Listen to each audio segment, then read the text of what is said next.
52 sem hafa heitið því að vinna að markmiðum jafnvægisvogarinnar næstu árin. Þú getur skráð þinn vinnustað á jafnvægisvogin.is.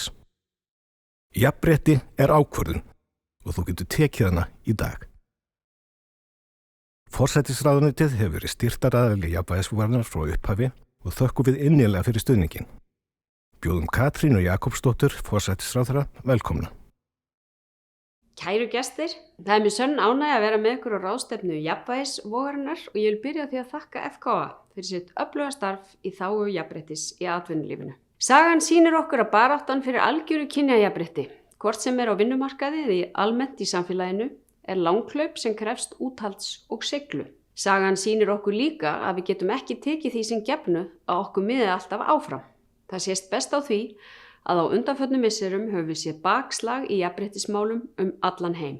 Vegið er að sjálfsákvörðunarrétti kvenna í kyn- og frjósemisréttindum, bæði vestanhafs og í Evrópu. Og því er mikilvægt sem aldrei fyrr að við á Íslandi setjum jafnréttismál alltaf á dagskrá þegar við höfum tækifæri til í alþjóðlegri umræðu. Þó að fullkomnu jafnrétti sé vissulega ekki náð hér á landi, þá erum við Íslendingar samt leiðandi í jafnréttismálum á heimsvísu og þar með alþjóðleg fyrirmynd í þeim efnum. Þetta er hlutverk sem við eigum að taka alvarlega, því fylgir ábyrgð og eitt af því sem við getum bent á er að árangur okkar í jafnréttismálum hefur ekki komið af sjálfu sér. Fyrir sér hverjum áfanga hefur þurft að berjast, stundum lengi. Og við Íslendingar eigum kvennahreyfingunni mikið að þakka sem hefur náð ótrúlegum árangri með breiðri samstöðu kvenna. Kæru gestir, jafnvægisvog FKA er mikilvæg og minnir okkur á hvar við þurfum að gera enn betur. Samkvæmt mælaborði jafnvægisvogarinnar er hlutfall kvenna í stjórnum fyrirtækja á Íslandi 26,5% og hlutfall kvenkyns forstjóra og eða framkvæmdastjóra 23,4%. Á heilum áratug hefur hlutfall kvenna í stjórnum fyrirtækja einungis aukist 2%. Ný launarannsókn Hagstofunnar fyrir forsætisráðuneytið sýnir að kynbundinn launamunur hefur minnkað á síðustu 12 árum en þar er breytingin einnig hægfara. Leiðréttur launamunur minnkaði úr 6,4% 2008 í 4,3% 2020 og sama þróun kemur í ljós þegar horft er á óleiðréttan launamun og atvinnutekjur, kynbundinn munur fer minnkandi. Þetta er vissulega ánægjulegt og sýnir okkur að aðgerðir stjórnvalda hafa skilað árangri. Við þokumst í rétta átt en launamunur sem eingöngu verður skipið með kynferði er enn til staðar sem segir okkur það að enn skiptir kynferði máli við launasetningu. Þið sem eru talnaglögg getið áætla hversu mörg ár það myndi taka að ná fullum jöfnuði með við þennan árangur sem hér er nefndur. Það þarf aftur á móti engar reiknikúnstir til að sjá að við þurfum að gera betur, hvort sem litið er til kynbundins launamunar eða kynjajafnvægis í stjórnum fyrirtækja. Á nýliðnu kjörtímabili stofnaði ég 2 starfshópa, annars vegar starfshóp launagagnsæi en launagagnsæi og birting upplýsinga kynbundinn launamun á vinnustöðum eru meðal þeirra atriða sem sýnt hefur verið fram á að auki jafnrétti á vinnumarkaði. Og hins vegar er það starfshópur sem laði fram tillögur að þróunarverkefni mat á virði starfa. Hópurinn hefur skilað skýrslu og í framhaldinu var skipaður aðgerðarhópur launajafnrétti og jafnrétti á vinnumarkaði. Það er gríðarlega mikilvægt verkefni að skoða og endurskoða hið rótgróna og fastmótaða mat samfélagsins á virði starfa. Allan heim sýndi heimsfaraldurinn fram á mikilvægi hefðbundinna kvennastarfa eins og umönnunar og kennslu. Meðan fjölmargar sérfræðingastéttir gátu sinnt vinnu sinni í fjarvinnu eða í öruggu umhverfi vinnustar þar sem öll samskipti fóru fram í gegnum fjarfundabúnað, þá stóð starfsfólk við umönnun sjúkra og aldrara, ræstingar og í kennslu leik- og grunnskólabarna vaktina með erfiðar og krefjandi aðstæður. Allan heim, þar á meðal hér á landi, hefur þessum störfum lengst af í sögulegu samhengi verið sinnt af konum og raunar hafa þær líka unnið ólaunaða vinnu inn á heimilum oft á sama tíma. Ekkert af því sem gerist í atvinnulífinu væri mögulegt ef ekki væri fyrir vinnu þessara hefðbundnu kvennastétta. Þau störf eru mikilvægur grunnur í samfélagi okkar. Á liðnu kjörtímabili hafa jafnréttismál verið í forgangi hjá ríkisstjórninni. Jafnréttismál eru réttlætismál og aukið jafnrétti gagnast öllum í samfélaginu. Og þar þurfum við að gera betur, bæði hvað varðar launajafnrétti, en líka á öðrum sviðum, ekki síst hvað varðar kynbundið og kynferðislegt ofbeldi og áreitni. Kæru gestir, barátta FKA er mikilvæg og vekur okkur til umhugsunar það ójafnvægi sem enn viðgengst á vinnumarkaði. Endurmat á störfum hefðbundinna kvennastétta, launagagnsæi á vinnumarkaði eru mikilvæg viðfangsefni okkar allra. Enda viljum við öll sjá réttlátari vinnumarkað þar sem hæfni allra metin að verðleikum, leið og við erum stolt af þeim árangri sem hefur náðst hér á landi og að við skulum vera í forystu í jafnréttismálum á heimsvísu, þá mikilvægt að við sýnum enn frekari metnað og höldum baráttunni áfram. Árangurinn á að vera okkur hvatning til að gera enn betur. Jafnrétti ákvörðun yfirskrift dagsins. Það var ákvörðun að skipta fæðingarorlofi með jöfnum hætti. Það var ákvörðun að auka sjálfsákvörðunarrétt kvenna þegar kemur á þungunarrofi og ég gæti lengi haldið áfram mikilvægar ákvarðanir í þágu jafnréttis. Jafnrétti kemur nefnilega ekki af sjálfu sér, það kemur vegna þess að við tökum ákvarðanir sem stuðla að jafnrétti og erum til í að berjast fyrir þeim, vegna þess að við vitum að jafnrétti ekki bara skynsamlegt fyrir samfélagið og efnahagslífið, jafnrétti umfram allt réttlætismál. Takk fyrir.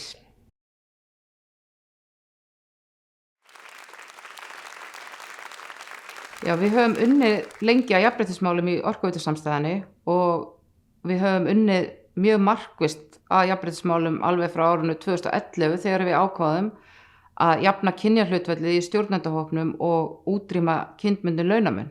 Við settum okkur stefnu í málaflokknum, jafnréttisáætlun, þar sem markmiðið augljóslega að jafna stöðu kynjana. Við ræðum þetta reglulega bæði í samhengi við þau verkefni sem þarf að vinna og líka til að tryggja að það sé engin launa eða aðstöðumunur á milli kynja. Staðan mætti vera mun betri. Við erum gróið orkufyrirtæki, þar sem kjarninn iðnaðar og tæknimenn með mikla reynslu. En á síðustu 20 mánuðum hefur kynjahlutfallið farið úr 13% í 20%, þannig þetta hefur skánað aðeins. Og við höldum áfram að þeirri vegferð, að laða að fleiri konur og búa til vinnuumhverfi þar sem bæði kynin á að blómstra. Eitt af því sem við höfum lagt áherslu á að laða góðar fyrirmyndir og það hefur tekist vel. Góðar fyrirmyndir laða fleira gott fólk og góðar fyrirmyndir hjálpa líka til við að byggja aðra upp. Það auðvitað fyrsta skrefi, það að taka ákvörðun eins og við segjum, að fremja jafnrétti, en síðan þarf að finna og síðan nota öll tækifæri sem gefast til að breyta. Það eru þó nokkur ár síðan að við náðum bæði að jafna kynjahlutfallið í stjórnendahópnum og útrýma kynbundnum launamun. Það vita það flestir í atvinnulífi, íslensku atvinnulífi, að Íslandsbanki hefur lagt mikla áherslu á jafnréttismál og fjölbreytileika töluvert langan tíma. Það sem að staðan hjá okkur í dag svo að þetta ekki lengur átaksverkefni og ég held að það var svona stóra breytingin þegar við komumst úr því að það var verið að ýta á málaflokkinn stöðugt í það að þetta gerist að sjálfu sér. Af því að fyrirtækja menningin með þeim hætti að það vita allir hvar við stöndum og hvar við viljum vera þegar kemur að þessu málaflokk. Og talandi ójafna verkaskiptingu á heimilunum, hvernig hún hefur áhrifin á vinnustæðin, þá tókum við þá ákvörðun fyrir nokkrum árum síðan að breyta svona kerfislægum ójafnréttis hlutum sem tíðkast bara í karllægum iðnaðarstörfum með því að breyta vinnutíma þessar starfa í meiri átt að fjölskylduvanleika og þetta sem sagt í rauninni iðnaðarstörfin okkar þar sem að aðalega starfa kallar og karlarnir hófu vinnudaginn sem 7:30 og gátu þar með ekki tekið jafna ábyrgð á heimilislífinu heima eins og fara með börn í skóla eða leikskóla. Og við vildum að þau sem vinna hjá Orkuveitunni hefðu í rauninni tækifæri að taka jafna ábyrgð á heimilislífinu. Og með því að taka svona ákvörðun erum við ekki eingöngu að breyta vinnustaðanum okkar. Við sem stór vinnustaðar getum þess vegna líka breytt normum og haft áhrif á að samfélagið okkar breytist.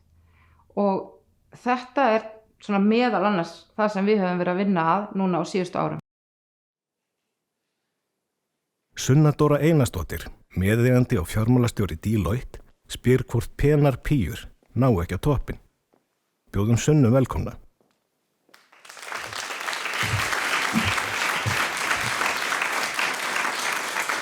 Komið sæl. Penar píur ná ekki á toppinn. Þegar ég fekk það tækifæri að tala hér í dag, þá var mér hugsað til fyrstu árana á mínum ferli í Danmörku. Og eitt af þeim ráðum sem ég fékk, það var að lesa þessa bók sem heitir Penar píur når ikke til topps á dönsku. Eða Penar píur ná ekki á toppinn.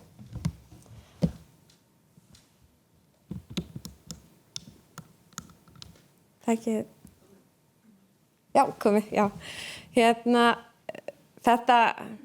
Þessi ráð voru kannski svona beint að því að við ættum að aðlaga okkur að þessari karllægu menningu eða karllægu umhverfi sem að var. Og ráðum voru til dæmis að við ættum ekki að vera með slegihár í vinnunni, við ættum ekki að vera með varalit og alls konar ráð í þessa áttina og Danir eiga nú til að vera svolítið kaldhænir og bókin er skrifuð 2007 þannig að ég efast ekki að það sé viss kaldhæni í þessari bók. En engu að síður þá var mér bent á að lesa þessa bók sem ráð til mín til þess að ná lengra. Og það er það sem er svolítið áhugavert. Og það kom alls ekki frá slæmum stað.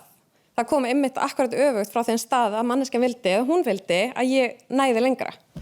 Og þó okkur finnist þessi ráð vera fáránleg í dag, að þá er kannski einhverju svona lítil atriði sem að lifa ennþá í fyrirtækjamenningu, í skipulagi og í okkar svona talsmáta sem að ýta undir það að við erum ekki að gefa unga fólkinu í skyn, að það séu jöfn tækifæri fyrir alla. Eitt af þessum atriðum er auðvitað fyrirmyndirnar og það er kannski eina ástæðan fyrir að við erum hér í dag. Það er að við þurfum að tryggja þessi fyrirmyndir til staðar. Og okkur þykir gaman að segja frá því að 2016 þegar ég tók stöðu í framkvæmdastjórn hjá Deloitte að þá voru 17% konur og í dag erum við 62% konur í framkvæmdastjórninni. Og auðvitað þurfum að passa upp á þetta í báðar áttir. Það sem að skiptir líka miklu máli það er að sýna að taka erfiðar ákvarðanir og ekki fela ástæðunum fyrir því að ákvarðanir eru teknar. Og til dæmis þegar stjórnendur eru ekki að haga sér í takt við gildi og í takt við það að við séum að ýta undir jöfn tækifæri. Og eitt af því sem að Deloitte leggur mikla áherslu á alþjóðlega, það eru einmitt þessi mál. Og Deloitte í Bretlandi gerði fyrir nokkrum árum umtalsverðar breytingar á stjórnendahópnum sínum, þar sem að mjög margir stjórnendur voru látnir fara af því að þau voru ekki að ganga í takt við gildin og voru ekki að sýna á sér hegðun sem að samræmdi jafnréttismálum. Og annars sem þau tóku svo eftir það var að þau voru að missa svo marga konur út úr fyrirtækinu áður en það náði í rauninni á stjórnendalevel. Og þau gerðu umtalsverðar rannsókn á þessu, af hverju þetta var að gerast. Og eitt af því sem kom upp, það er einmitt þessi litlu atriði. Það er það sem Bretarnir kalla banter, svona smá stríðni hér og þar. Ef einhver mætir korter yfir 9 og það er sagt góða kvöldið. Það er alls konar þessi litlu atriði sem að ýta undir óánægju smátt og smátt og valda því svo endanum að það þarf minna til þess að fólk einfaldlega bara hætti. Þannig að það skiptir miklu máli að sýna orðin og sýna hvað er gert. Annað sem mér er kannski svona sérstaklega nærtækt, ég átti strák fyrir ári síðan og það er þetta með fæðingarorlof.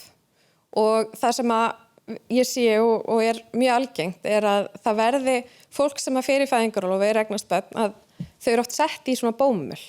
Þau eru vernduð fyrir ákveðnum tækifæri að passað upp á að það sé ekki verið að leggja of mikið á fólk á þessum tíma.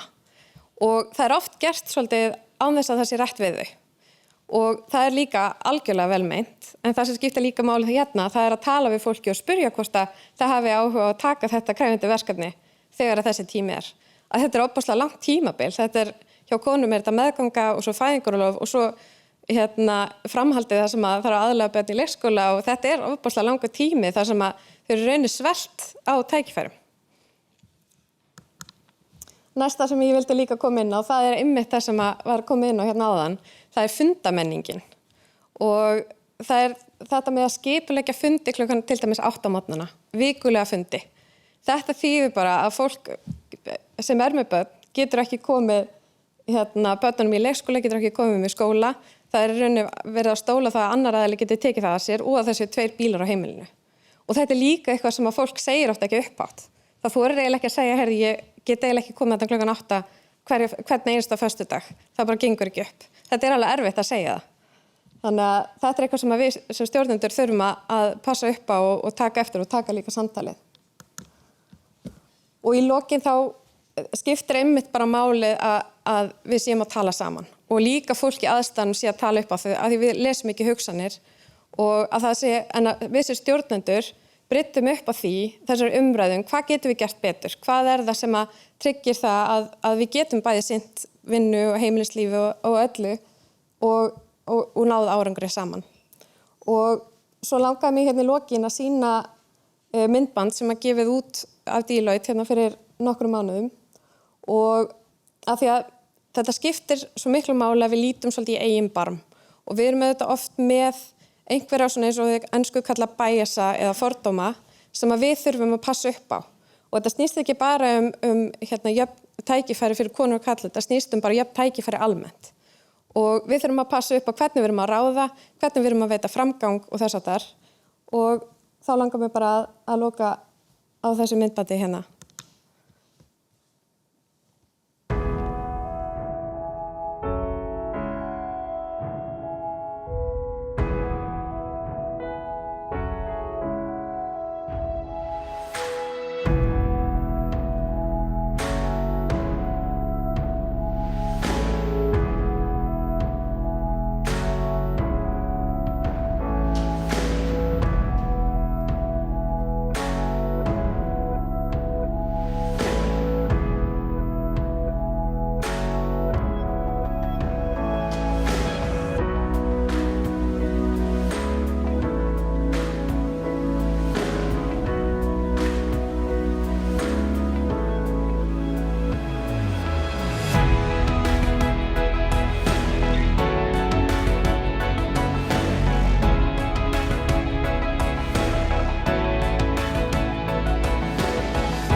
Þannig að þessi bók gæti alveg eins heitið fólk af ólíkum uppruna kemst ekki á toppinn.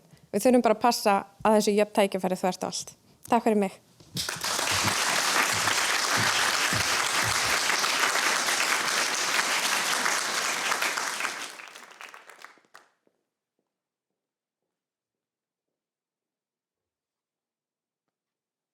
Í gegnum tíðina hef ég bæði verið í mjög einsleitum teymum en einnig í mjög fjölbreyttum teymum. Þar sem kynjahlutfall jafnt og góð dreifing á aldri og reynslu. Ég hef alltaf reynt að breikka hópinn því ég hef fundið á eigin skinni hversu miklu öflugri fjölbreytt teymi eru. Þar sem kynjadreifing jöfn og aldursdreifing líka. Maður fær einfaldlega miklu dýpra samtal þar sem fleiri viðhorf koma að borðinu og teymi tekur bara svo miklu betri ákvarðanir. Nær lengra og verður betra. Þetta er einfaldlega góður business svo maður leyfir sér að sletta aðeins. Það sendir líka önnur skilaboð. Sem stjórnendur setjum við markmið sem við trúum að skili fyrirtækjunu árangri, bæði gagnvart starfsmönnum, viðskiptavinum og eigendum. Og þegar við sem stjórnendur setjum markmið, þá verðum við að sýna að þau skipta okkur máli. Ágætt dæmi eru öryggismál. Það ekki nóg að segja að þú viljir að allir komi heilir heim. Þú verður að sýna það að það skipti þig máli og vera fyrirmynd á hverjum degi. Þetta sama á við jafnréttismál.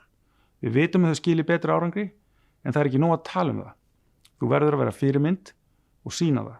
Og ef þú gerir það, þá sjá allir starfsmenn og eigendur, viðskiptavinir, að það sem þú segir skiptir máli og gerist. Við áttum okkur mjög fljótt á því hins vegar að þetta snýst ekki bara að breyta kynjahlutfalli, sem eru auðvitað forsenda þess að eitthvað breytist, en þetta snýst líka að miklu leyti menningu og því að fagna fjölbreytileika ekki bara í orði, heldur að vera tilbúin að aðlaga menninguna að mismunandi sjónarhornum, hópum og einstaklingum. Þess vegna höfum við ekkert slegið neitt slöku við og erum enn að vinna á mjög markvissan hátt að jafnréttismálum. Og eins og flestir vita, þá að breyta menningu þýðir að það þarf að huga að mjög mörgu og við erum að vinna á mjög mörgum vígstöðum, til dæmis með því að skoða sérstaklega mannauðsferðlan okkar og reyna að byggja inn í þá vörður til að taka til dæmis á ómeðutum fordómum. Við erum með mjög markvissa fræðslu í samstæðinu jafnréttis- og fjölbreytileikamál. Við erum meðal annars með svolítið viðamikla fræðslu sem allir nýliðar fá, fjölbreytileika, samfélagið og ómeðvita fordóma. Allir stjórnendur fá sérstaka jafnréttisfræðslu hjá okkur og starfsfóstrar.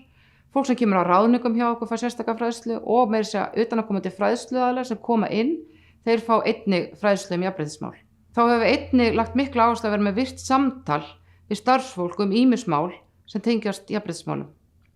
Og svona mál sem kannski hindrun eða þröskuldar í jafnréttisbaráttunni, svo sem eins og MeToo, samtal hvernig staðalmyndir og fordóma birtast á vinnustaðnum, umræður hvernig áhrif á ójafnri ábyrgðarskiptingu hefur áhrif á vinnumarkaðinn. Það nú bara þannig að það þau helmingur samfélagsins karlar og helmingur konur og það bara mjög mikilvægt að þeir sem stýra fyrirtækjunum okkar endurspegli samfélagið eins miklu leyti og hægt Og fjölbreyttir vinnustaðir eru bara betri vinnustaðir og fjölbreyttir stjórnendahópar, þeir ná meiri árangri og þróa betri vinnustaði. Það nú eiginlega ekkert flóknara en það. Bara fjölbreytileiki og sérstaklega þegar kemur að jafnréttismálum, þá það bara afar mikilvægt í stjórnendateymi. Og hversna segi ég það? Af því ég hef reynt það sjálf að vera í stjórnendateymi þar sem að ég var til dæmis eina konan í það að vera í stjórnendateymi þar sem að það þetta góða jafnvægi, það allt annar kúltúr og það skemmtilegri fyrirtækjamenning og við eigum að leggja áherslu á það af því að það bara betri business. Sigurður Brynjar Pálsson, forstjóri BYKO, segir okkur nú frá jafnréttisstarfi BYKO. Bjóðum Sigur velkomin.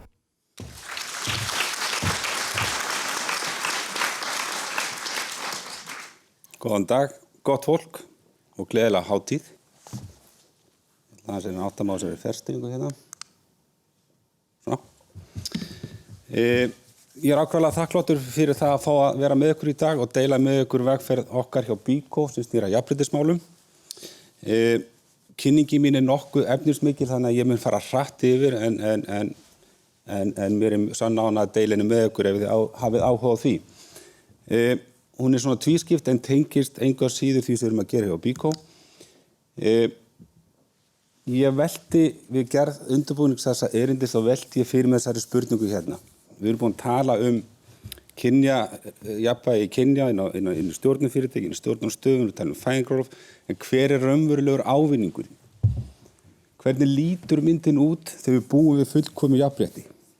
Og þessari spurningu varpa inn í nokkra hópa og valda einstaklinga. Því ég langa að átta mig á því hver raunverulegur ávinningur vegna þess að ég trúi því að þegar við náum að máta okkur inn í einhvern veruleika sem okkur líkar vel við, því meiri líkur á því að við leggjum okkar að mörkum. Því þetta getur aldrei verið einkamál fárra aðila. Þessi mynd orkar ef til vill tvímælis því að eins og við vitum öll eru kynin miklu fleiri en 2. Í framhaldi af þessari spurningu langaði mig að leita svara við af hverju erum við ekki komin á þennan stað. Okkur hefur áunnist mjög mikið, okkur hefur gengið vel Við þurfum ekki að leita langt aftur í tíman að rifja upp stöðu sem var alveg glötuð, alveg galin. En ég komst líka að því að við eigum bara býsna langt í land og því miður þá eigum við það. Og lokum, hvað þarf að gerast til að koma okkur í þennan heim þar sem ríkir fullkomið jafnrétti? Leggjum á stað. Ég teka fram að þetta óvísvitaleg rannsókn hjá mér, en enga síður og tiltölulega mikil einföldun, en enga síður held ég að sé áhugavert og gott fyrir okkur að velta fyrir okkur hvað er að gerast í þessu umhverfi þar sem ríkir fullkomið jafnrétti. Jú, við munum sjá jafn kynjahlutföll sem gerast með náttúrulegum hætti. Við erum tölulega jafn mörg, ef við tölum karlkyn og kvenkyn, þá gerist það bara með náttúrulegum hætti. Við erum ekki að eyða allir þessu orku í það að leiðrétta þennan mismun. FKA, hagsmunasamtök, þau eiga ekki tilverurétt lengur og svo framvegis. Aðgerðir stjórnvalda þarf ekki að koma til, við getum fært orkuna yfir í allt annað heldur þennan málaflokk. Barneignir. Þetta voru löngu frá gengið mál, en það er bara því miður ekki þannig hjá okkur í dag og mér finnst þarna til dæmis aðgerðist fyrirtækin hafa og bera mikla ábyrgð og til að mynda sem Arion banki var að gera nú síðustu viku er dæmi stóra ákvörðun sem leiðandi fyrirtæki eiga að taka. Fyrirmyndir, fjölbreytta fyrirmyndir í öllu sviði samfélagsins. Þessa mynd munum við sjá í þegar fullkomið jafnrétti ríkir. Stjórnmál, fjölmiðlar, umönnunarstörf, kennsla og svo framvegis ímyndi ykkur töfran sem gerast. Ef við sæjum jafnvægi milli kynja inn í öllum störfum. Byggingariðnaður er mjög karllægur geiri, en við sem fyrirtæki, BYKO, við gerum okkur grein fyrir þeim ábyrgð og þeim áhrifum sem við getum haft inn á það svið og erum að beita okkur þar. Og það er ekki bara það sem gerist, er að við fáum hæfileika og ástríðu fólks inn í réttu hlutverkin. Það rifjast upp fyrir mig samtal við konu, þar sem við vorum að tala saman daginn og veginn, og hún var að segja mér frá því að sonur hennar hafi ákveðið að fara í hjúkrunarfræði. En hún sló strax varnagla á þetta og fór svona að styðja við þessa ákvörðun hjá henni vegna þess að hún langaði að fara að vinna á sjúkrabíl. Þetta kallast ómeðvituð hlutdrægni og það er orð sem ég held að okkur sem öllum hollt að spegla okkur í, en við erum ofta að styðja við karllægar og kvenlægar ímyndir í okkar fasi og tali. Mjög mikilvægt. Við munum vera laus við þessa orðræðu, niðurlægjandi brandara, óviðeigandi samskipti og svo framvegis. Ég held að við munum fá aðra skilgreiningu og betri skilgreiningu á virði þegar fjármagn færist á jafnar hendur. Við munum fá klárlega fram meiri sköpun og meiri vöxt og allar rannsóknir sýna okkur það. Við fáum dýnamískara samfélag. Og það er nú gott að hafa rannsóknir, því þetta er ekki frá mér komið, þetta er bara staðreynd að fjölbreytileiki leiðir að betri niðurstöðu. Og ég hef upplifað það sjálfur í mínum eigin starfi að komandi kallægu umhverfi yfir í jafnara umhverfi, að orðræðan, umræðan verður miklu dýnamískari, það verður meiri sköpun og það verður meiri þroski hjá okkur.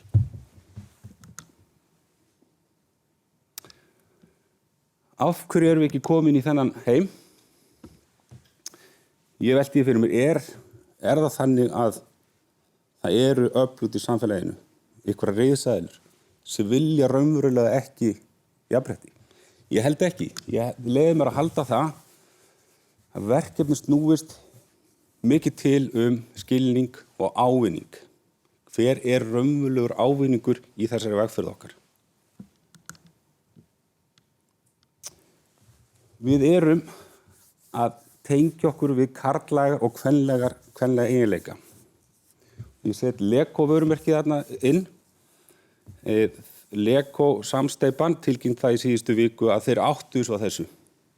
Þeir áttuðu svo að þessu að þeirra vara, þeirra vöruþróun er að ýta undir karllægar staðalímyndir sem að fylgir all uppvöxtarárinu upp í fullorðinsárin.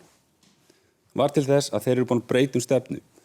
Og þetta er nefnilega svo mikilvægt að átta sig á því að við séum ekki að ýta við til að mynda karllægar staðalímyndir. Og því miður það þannig að karllægir eiginleikar eru verðmætar og eftirsóknarverðir.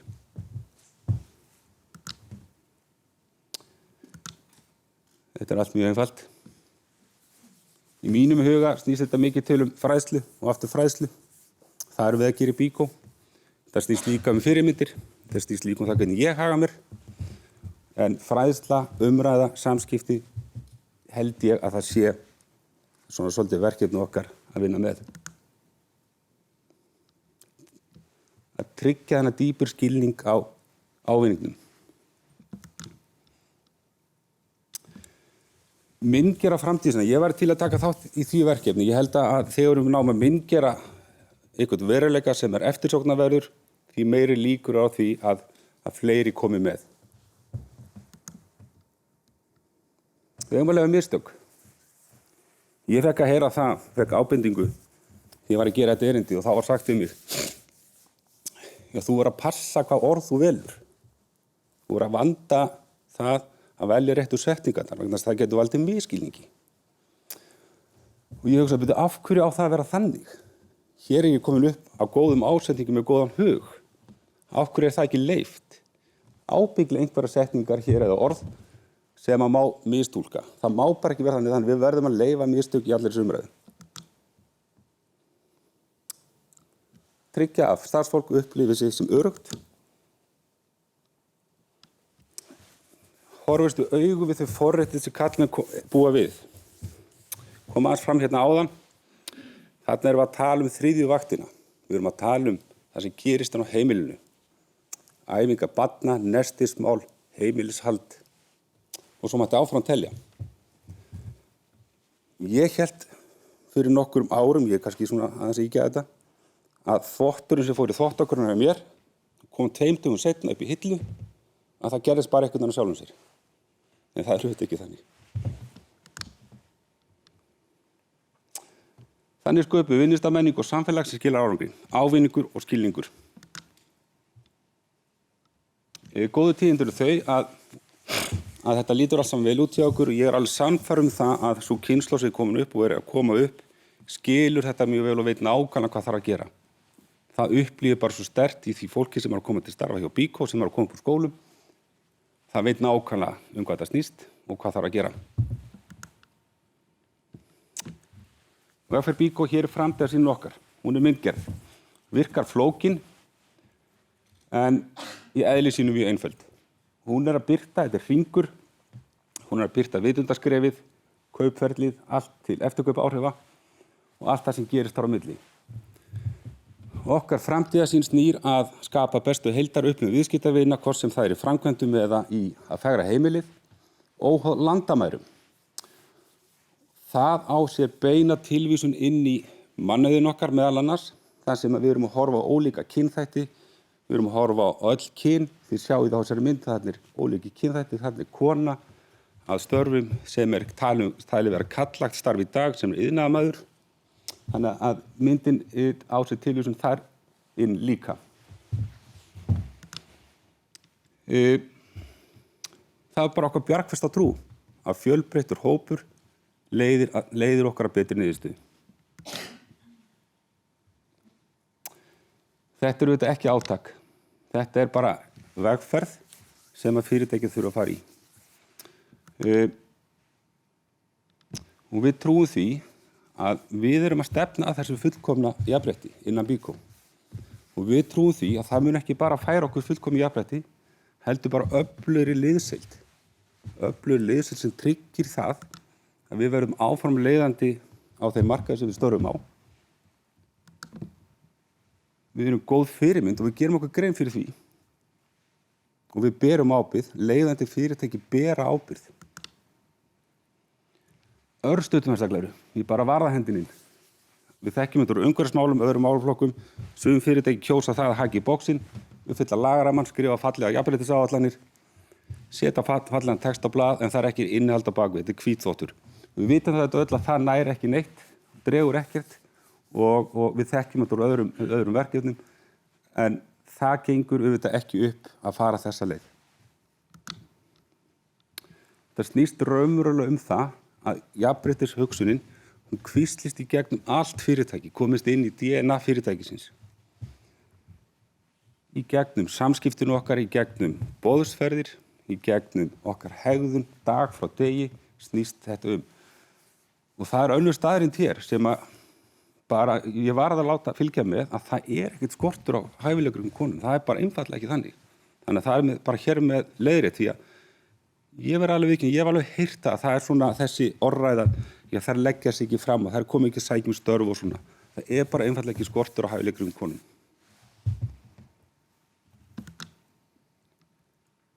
Örstutt heimsmarkmiðun okkar, hér eitt af okkar markmiðum og undir markmið þess, jafnrétti kynjanna. BYKO styður konur iðnnám í hvet ykkur til að fylgjast með.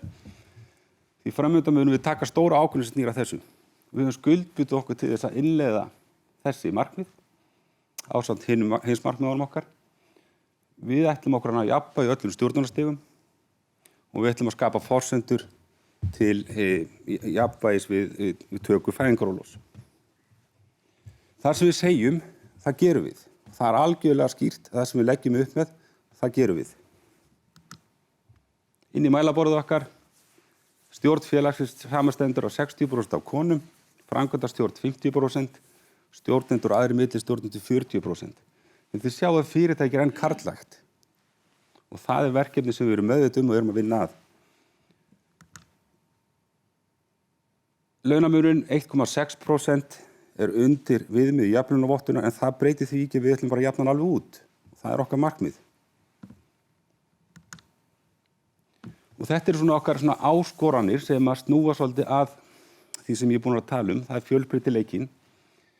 Við erum eingöngu að fá 80% af öllum umsóknum eru frá konum og við erum að vinna með það, að reyna að laða til okkar fleiri umsóknir frá konum. Fræðslan, mjög mikilvægt atriði, við erum að vinna með hana í BYKO-skólanum. Við erum að vinna með, við erum að leiðrétta hvort annað. Við erum að leiðrétta hvort annað í samskiptum. Við gerum okkur grein fyrir því að vera góð fyrirmynd og við gerum okkur grein fyrir því að við getum haft áhrif. Svona bara örstutt markaðsefnið okkar, við erum að hafa þetta allra kynja, við erum að birta fyrirmyndir inn í karllægum greinum og svo framvegis.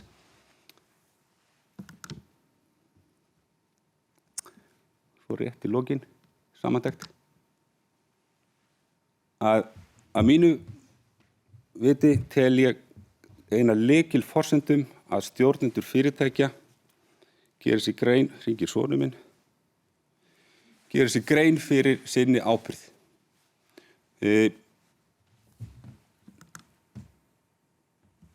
Spegli ykkur inn í þetta hugtak ómeðvituð hlutdrægni. Máti ykkur inn í þetta þegar í samskiptum hvort að það eigi ykkur starf við ómeðvituð hlutdrægni. Tryggja skilning og ávinning. Það svolítið rauðið þráður í þessu erindi mínu að tryggja skilning og ávinning á þessari vegferð sem við erum á. Skýrt mál, klart mál, fjölbreytileiki styrkleiki, við erum öll sammála það. Og fyrirmyndir inn í allar atvinnugreinar. Takk kærlega fyrir mig.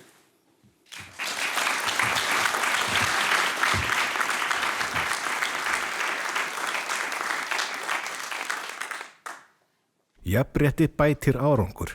Bjóðum velkomna Rannveigu Rist, forstjóra Rio Tinto á Íslandi.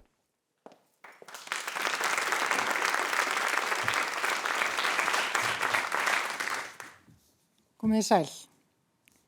Í upphafi var Ísal mjög karllægur vinnustaður. Slys fóru tíð og reksturinn hefði mátt ganga betur. En einn liður í þá átt að bæta reksturinn var að setja jafnréttismál í forgrunn. Segja má að fyrirrennari minn í starfi hafi fyrstur komið auga á þetta.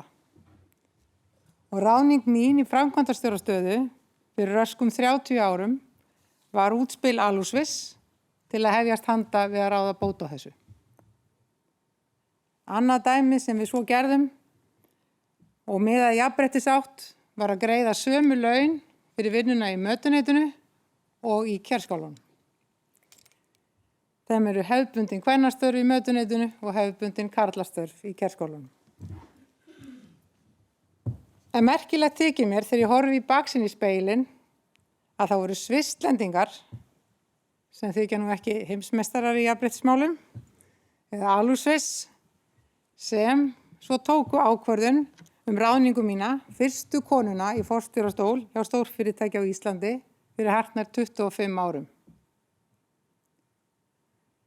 Það var raunar ansi bratt að koma inn í jafn karllægan og stóran vinnustað eins og Ísal var árið 1990 þegar ég byrjaði þar fyrst. Og ég var líka eina konan allt og lengi í áliðnanum almennt. En það hjálpaði mér mjög að hafa unnið í karlaveldi til sjós og lands áður en ég byrjaði í Straumsvík. En það var verk að vinna í jafnréttismálum í Straumsvík sem og annar staðar hérlendis og enn. Jafnrétti hvergi nærri komið. Mér finnst eitt lykilatriði þó vanta líka og það það að konum dettur ekki nógu oft í hug að sækja vinnu í stóriðinni. En ég treysti mér eftir að hafa verið þar í 31 ár að fullyrða að það mjög fínt fyrir konur að vinna þar. Álverin eru mjög góðir vinnustæðir fyrir konur. En þrátt fyrir það, þá vantar enn talsvert upp á nægilega margar umsóknir kvenna. Það eiginlega bara, meir en talsvert. Og það held ég að sé vegna þess að karlar alast upp við að sjá sig í þessum hlutverkum. Umhverfið sendir þau skilaboð að þeir eiga að vera í þessum hlutverkum og þeir eiga að sækjast eftir þeim. Við þurfum að senda þau skilaboð til kvenna. Það gengur allt og hægt á jafnréttinu og konur þurfa líka að sækja fram í þau störf sem hingað til hafa verið einokuð á körlum og ég hvet því konur, menntaðar og ómenntaðar, til að íhuga að sækjast eftir störfum í stóriðinni. En það þó ennþá þannig að konur sem ákveða eða langar til að vinna hefðbundin karlastörf fá svona yfirleitt efasemdir eða mæta þeim. Líkt og, en það þurfi að fara í vélaverkfræði. Ég gerir ráð fyrir að karlar sem fara í hefðbundin kvennastörf eða taka langt fæðingarorlof, þeir fái svipuð viðbrögð frá umhverfinu. En þetta bara nokkuð sem venst og bara fyrst meðan verið að brjóta niður múrana. Svo venst umhverfið breytingunni og athugasemdunum fækkar eftir því sem fleiri fara nýja leiðir. Þá þagna þessar raddir. Það þarf að verða sjálfsagt að konur gegni hefðbundum karlastörfum og öfugt. Og í fyllingu tímans, þegar við verðum búin að ná árangri í jafnréttismálum, þá verða engin karlastörf eða kvennastörf til. En jafnrétti ákvörðun. Það nefnilega raunin og því þarf að taka þá ákvörðun. Sú ákvörðun snýst að breyta viðhorfum og menningu en ekki síður en að bæta jafna tækifæri kynjanna til starfa. Og það sem ég á til dæmis við að í Straumsvík stofnuðum við Stóriðjuskólann fyrir verkafólk árið 1998. Hann hefur svo gefist svo áberandi vel að hin álverin á Íslandi hafa tekið upp slíkan skóla að okkar fyrirmynd. Þar gefst fólki kostur á að mennta sig meðfram vinnu og skilar skólinn 45 framhaldsskólaeiningum til stúdentsprófs eftir 6 annað nám. Hægt að sækja skólanum eftir að hafa verið einungis 2 ár í starfi í Straumsvík og þannig skólinn ætti að vera góður kostur fyrir ungt fólk sem vil mennta sig meðfram vinnu. Sérstaklega ungar konur sem myndu vilja mennta sig meðfram vinnu. Og nokkrar konur hafa verið ráðnar í stjórnunarstörf í Straumsvík eftir það luku Stóriðjuskólanum. Og það má því segja að skólinn hann gaf þeim þannig tækifæri til framgangs í starfi sem þær hefðu ekki annars haft. Við vildum gjarnan geta gert meira af þessu. En augljós vandi blasir auk þess við sem veldur skorti og umsóknum kvenna í stóriðjunni, dregur úr framgangi þeirra í starfi og því að við höldum þeim í starfi og það tengist meðal annars vaktavinnunni. Hversun í ósköpunum ekki leikskóli og gæsla fyrir börn allan sólarhringinn? Öll starfsemi leikskóla og svo barnagæsla miðast við skrifstofutíma. Og það líka mikill vandi fólginn í því hversu erfitt það reynist að koma yngstu börnunum í góða gæslu strax að loknu fæðingarorlofi. Þetta dregur mjög verulega úr vilja kvenna til að koma aftur til starfa að loknu fæðingarorlofi, sérstaklega í vaktavinnuna, eftir barnsburð. Og skortur á barnagæslu á kvöldin, nætur og helgar gætu kannski verið ein ástæða þess hversu erfiðlega gengur að manna spítalana. Ég tel að betra og fjölbreyttara skipulega barnagæslu myndi styðja við jafnrétti. Mikilvægur liður í því að bæta jafnréttismenninguna er að framkvæmdastjórnir fyrirtækja séu skipaðar eins og stjórnir fyrirtækja, fólki af mismunandi kynjum. Mér þykir raunar svo hægt ganga að innleiða jafnrétti að það mætti athuga leiði lög að hafa svipaðar reglur framkvæmdastjórnir fyrirtækja og stjórnir þeirra. Ástæðan er betri ákvarðan að taka með blönduðum hópi framkvæmdastjóra, en það eru framkvæmdastjórar sem taka ákvörðun ráðningu starfsfólk fyrir fyrirtæki til starfa en ekki stjórnir. Og allir eru líklegir, líka konur, til að ráða þá sem eru líkastir þeim sjálfum. Þetta sást vel á bönkunum fyrir hrun, þegar bankastrákarnir voru upp til hópa á svipuðum aldri með svipaða menntun og jafnvel svipað klæddir. Ef jafnrétti væri í framkvæmdastjórnum almennt, fengju fleiri konur framgang innan fyrirtækja. Sérhver ráðning er jú tækifæri til að breyta, en við vitum að það tekur minnsta orku og minnst vesen að gera bara eins og alltaf áður. Og þess vegna skipta ákvarðanir ráðningu svona miklu máli. Með hverri ráðningu sem ekki til breytinga frestast svo áfangi sem getur falist í einni ráðningu eina starfsævi, sem er langur tími og það veldur mikilli seinkun á jafnréttinu. Og að því sé náð. Það er líka almennt vænlegra til árangurs þegar mál eru rædd og ákvarðanir teknar að hafa fjölbreyttari hóp með tillit til mismunandi aldurs, kyns og uppruna, svo dæmis í tekið. Þar fáum við fjölbreyttari sjónarmið að borðinu og fáum betur ígrundaðar ákvarðanir. Þannig að jafnréttið, það skilar árangri. Það er athyglisvert hversu nálægt við erum að ná jafnrétti á Alþingi. Þangað er fólk ráðið á 4 ára fresti eða minna og með jafnrétti sinnuðum ráðningarstjórum eða þjóðinni hefur tekist að ná þessu. En svo vill til að kjósendur er eins og ég vil hafa framkvæmdastjórnir, helmingur í konur og helmingur í karlar. Konur gáfu kost á sér og sóttust eftir þingstörfum og svo hafa stjórnmálaflokkarnir tekið þessi mál fastari tökum og gætt að jafnrétti við uppstilling og lista. En ráðningarnar eru lykil tækifæri því þær skapa tækifærin til breytinga. Það er því mín skoðun að taka þurfi allnokkrar nýjar ákvarðanir ef meiningin að koma hér á jafnrétti. Til dæmis varðandi barnagæslu, sókn í menntun og störf. Allar ráðningar þurfa að miða að jafnréttissjónarmiðum og forsendur þess telja vera kynjahlutföllin verði jöfn í framkvæmdastjórnum. Þannig skapast forsendur til að konur sæki fastar fram í þau störf sem enn eru karlastörf og karlar í störf sem enn eru kvennastörf. En eins og segir í yfirskrift þessara ráðstefnu er jafnrétti ákvörðun og svo ákvörðun skilar árangri. Takk.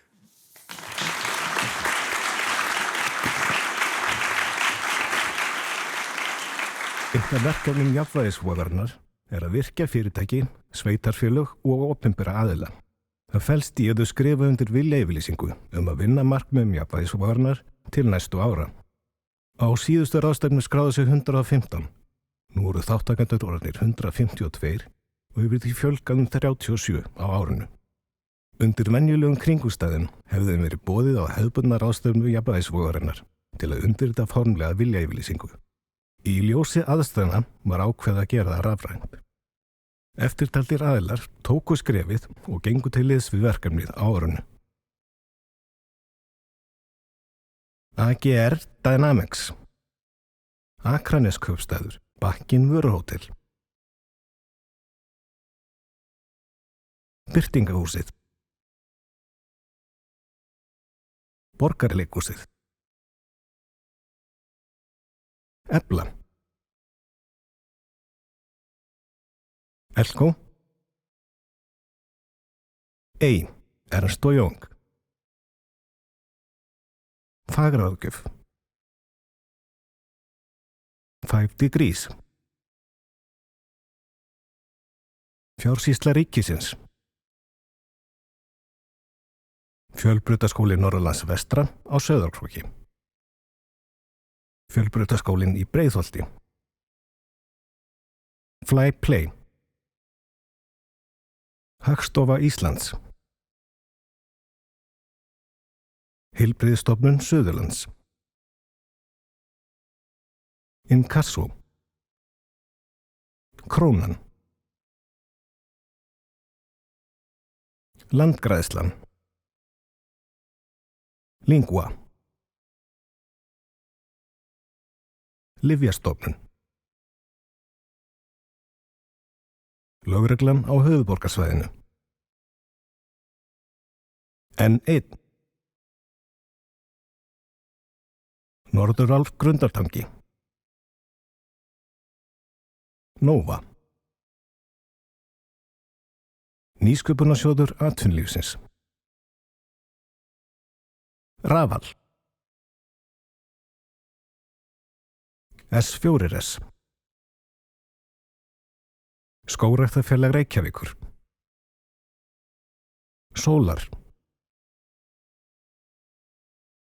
Sýslumaðurinn á höfuðborgarsvæðinu, Umhverfis- og auðlindaráðuneytið, Útlendingastofnun, Verkmenntaskólinn á Akureyri, Vesturbyggð, Vigg, Væs lausnir,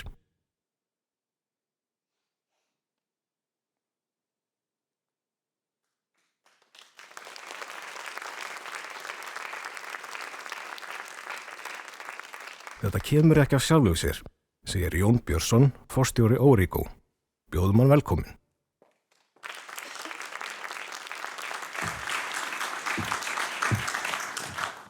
Jú, kæra ráðstefna, takk fyrir að bjóða Origo, takk að þátt í þessari ráðstefnu. Þegar var hringt í mig og spurt hvort að ég væri tilbúin að fara yfir það ákvörðun Origo að jafna hlut kynja í ráðningum og okkur svo ákvörðun hefur verið tekin, þá er ég ekki alveg viss hverju ég ætti að svara. Það var ju engin sérstök stúdía bak við þetta. Það var bara þannig að við horfum á það að vel samsett teymi, þar sem að við erum að greiða sömu laun fyrir sömu störf, lítið kynslóðabil, jafnt hlutfall kvenna og kalla, hljóti vera það sem að öll fyrirtæki séu að horfa á. Nú ég hef verið svo heppinn á mínum 28 árum í framkvæmdastjórnarteymum, 8 mismunandi teymum, þá hef ég aldrei þurft að þola við það að vera í kallateymi.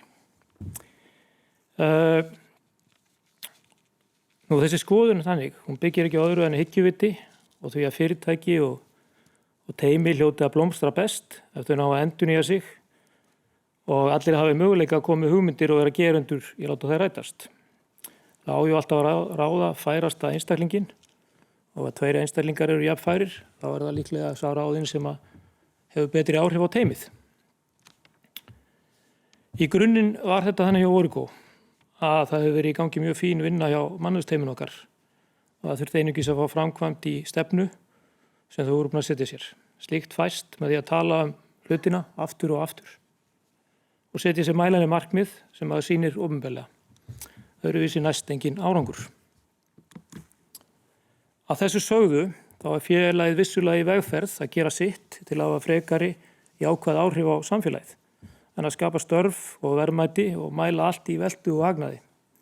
Það er einfaldlega meiri virðisköpun í fyrirtækjum á borði Origo sem selja hugvit en að mæla það einungis í krónum og aurum. Í því skyni að koma á slíkum breytingum sem að kalla má samfélagsbreytingar eða sjálfbærni vegferð eða eitthvað í þeim dúr, félagið að reyna að spegla sig í því hvað það getur gert til að skila meiri langtímavirði fyrir starfsmenn, viðskiptavini og hluthafa. Origo hefur rammaðin sína sjálfbærni vegferð í kringum 4 punkta, aðgerðir í loftslagsmálum, nýsköpun, ábyrg neysla og síðast jafnrétti kynjanna. Félagið telur að það geti bætt sig á öllum þessum þáttum og þá bæði í sínu innra starfi og einnig í því að skapa vörur og þjónustur sem gera viðskiptavinu sínum kleift að hraða þessum jákvæðu samfélagsbreytingum og hafa þannig margföldunar áhrif á eigin getu. En eins og segir, þetta gerist ekki sjálfur sér. Ef við viljum breyta einhverju þurfum við að nálgast það eins og allar aðrar umbreytingar. Við þurfum að búa okkur til nýja venjur. Það gerist með því að taka ákvörðun að breyta, mæla breytingarnar reglulega og tala þetta þangað til þetta er orðinn hluti á okkar venjulegu starfsháttum. Við sáum að þrátt fyrir ákvörðun 50% ráðninga ættu að vera konur sem tekin var 2018, þá var þetta ekki að takast að auka hlutfallið. Það hékk fast í sama hlutfalli og hlutfall kvenna var í fyrirtækinu eða 23% fyrir árið 2019. Á haustmánuðum 2020 tókum við það ákvörðun að þetta væri eitt af þessum atriðum sem væri óumsemjanlegt. Og árangurinn hefur ekki látið á sig standa. Við eigum þó nokkuð í land og við vitum að þessi vegferð mun verða sveiflukennd, en svo lengi sem hlutfallið hækkar til lengri tíma getum við verið ánægð og breytingarnar ættu að vera auðveldari og auðveldari. Tæknisviðin eru vissulega erfiðust þegar kemur að það ná í fleiri konur til starfa, en hlutfall kvenna í tæknistörfum eins og tölvuþjónustu og sölu og ráðgjöf á vélbúnaði er einungis 15%. Þó okkur hafi tekist að manna sölu og ráðgjafateymi með konum í alltaf 50% hlutfalli. Þetta er munu auðveldara þegar kemur að hugbúnaðarsviðum, þar sem starfsfólk í hugbúnaði er í grunninn hugbúnaðar eða verkfræðimentað, en þar höfum við náð konum í 1/3 af starfsfólki. Það er langt frá því að vera íslenskt vandamál, en talið er að hlutfall kvenna í upplýsingatækni í einu vestræna heimi síðan 26%. Það er jafnframt athyglisvert að í löndum þar sem jafnrétti mælist að öllu jöfnu hæst, eins og í Danmörku og Svíþjóð, er bilið í tæknistörfum jafnvel enn meira en annars staðar. Ástæðan er talin eiga sér rót í því að eftirspurn eftir starfsfólki í upplýsingatækni vex einfaldlega hraðar eins og fjöldi kvenna sem velur sér menntun í upplýsingatækni. OECD skýrsla frá 2018 byggði á gögnum frá 35 löndum sýnir að einungis 20% þeirra sem útskrifast úr upplýsingatækni eru konur. Hæst er hlutfallið í Algeríu með 50%. En í skandinavísku löndunum sem við berum okkur gjarnan saman við er hlutfallið 30-35% og hefur haldist nokkuð jafnt í mjög mörg ár eða allt frá 2010. Verkefni því að ærið að ná í þær konur sem útskrifast því án þessara breytinga aukins sýnileika kvenna í upplýsingatækni og aukins fjölda þeirra í stjórnendastörfum verður alltaf erfitt að fá fleiri ungar konur til að mennta sig í störfum sem hafa karllæga ímynd. Hjá Origo er töluvert öflug kvennateymi. Það sem hlutfall kvenna er 50% eða til að mynda í 13 manna sölu og ráðgjafateymi þjónustulausna eru 54% konur. Í 14 manna teymi mannauðslausna eru 10 konur. Og í fjármálateymi, markasteymi og mannusteymi er meira en 70% starfsfólks konur. Og síðustu 2 árum hefur okkur jafnframt tekist að nýráningar meðal stjórnenda eru 50% konur. Rannsóknir sýna að stærsta hindrun í því að fá fleiri konur í tæknistörf á sér rætur að rekja í stereotypu hugsun. Hvað stelpur og strákar geti og ættu að gera. Við höfum því tekið þá afstöðu að reyna að breyta þessari ímynd og þar með þessari hugsun. Það kemur fram í því efni sem kemur frá fyrirtækinu, hvort sem umfjöllun eða auglýsingar sem breyst hafi gegnum tíðina, en þar erum við byrjuð að reyna að taka út þær karllægu lýsingar sem einkenndu slíkar auglýsingar áður fyrr. Í dag reynum við að hafa umfjöllun annarkvort kvenlæga eða að minnstakosti jafna. Þetta geta verið einfaldir hlutir eins og að hætta að nota orðið tæknimaður á þjónustuborði og nota í staðinn sérfræðingur. Samhliða þessu eru Origo í breytingafasa þegar kemur að þessari sjálfbærni vegferð félagsins, en þar hefur félagið eins og áður kom fram skilgreint á þætti sem Origo sem félag og starfsfólks geti haft jákvæð áhrif á í því samfélagi sem félagið starfar í, en auki jafnrétti kynjanna meðal þeirra 4 þátta. Skemmtilegast finnst okkur auðvitað að geta tengt þetta saman og þannig gera það sem við gerum vel á hverjum degi sem er að framleiða hugbúnað og ná því saman með okkar samfélagsábyrgð. Þannig að eitt af þessu til að mynda jafnlaunavottun sem er hugbúnaður sem við settum á markað fyrir rúmri viku síðan, þar sem við gerum minni fyrirtækjum og stórum einfaldara fyrir að fara í gegnum jafnlaunavottun. Og þannig að þau getur við vissum það að þau séu að borga laun byggt á störfum og framlagi en ekki til kyni. Og Origo kynnti þennan hugbúnað undir nafninu Justly Pay fyrir viku síðan. Nú, lykilatriði þegar maður byrjar að mæla er að setja sér markmið og birta þær upplýsingar opinberlega. Því tengt hefur Origo sem skráð félag birt á lykilmælikvarða sem við notum í sjálfbærnivegferð okkar við birtingu á ársfjórðungslegu uppgjöru félagsins. Þannig að þetta er svo glæra tvöða hjá mér í hverri kynningu þegar ég fer gegnum ársuppgjörið eða ársfjórðungsuppgjörin og eðlilega setur það ákveðna pressu á félagið að við þurfum að delivera á þessar tölur. Jafnt þessar tölur sem á fjárhagslegu tölurnar sem koma á glærunni og eftir þessari. Og eins og þið sjáu eitt þessara markmiða nýráðningar. Og við teljum að þannig færust við alltaf nær og nær markmiðum okkar betra fyrirtæki fyrir starfsfólk, viðskiptavini og hluthafa.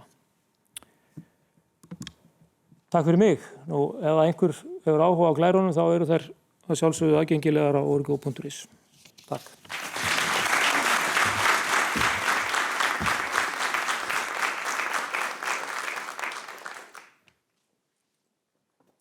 Hver nennir að horfa á gamla kerling á skjánum? Spyr Hildur Sigurðardóttir, mannustjóri RÚV og fjallar áhrif sýnileika á kynjajafnrétti. Bjóðum hana velkomna.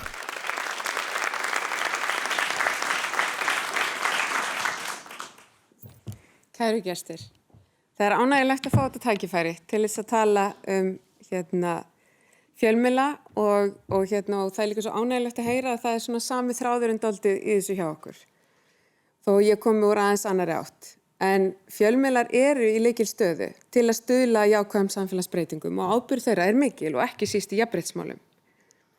Staðalmyndir sem birtast okkur í gegnum ótal miðla þeir leiða til þess að þessi ómeðvitaða hlutdrægni sem hér hefur verið nefnd fer að hafa áhrif á viðhorf okkar á ákvarðanir og það auðvitað í atvinnulífinu sem annars staðar.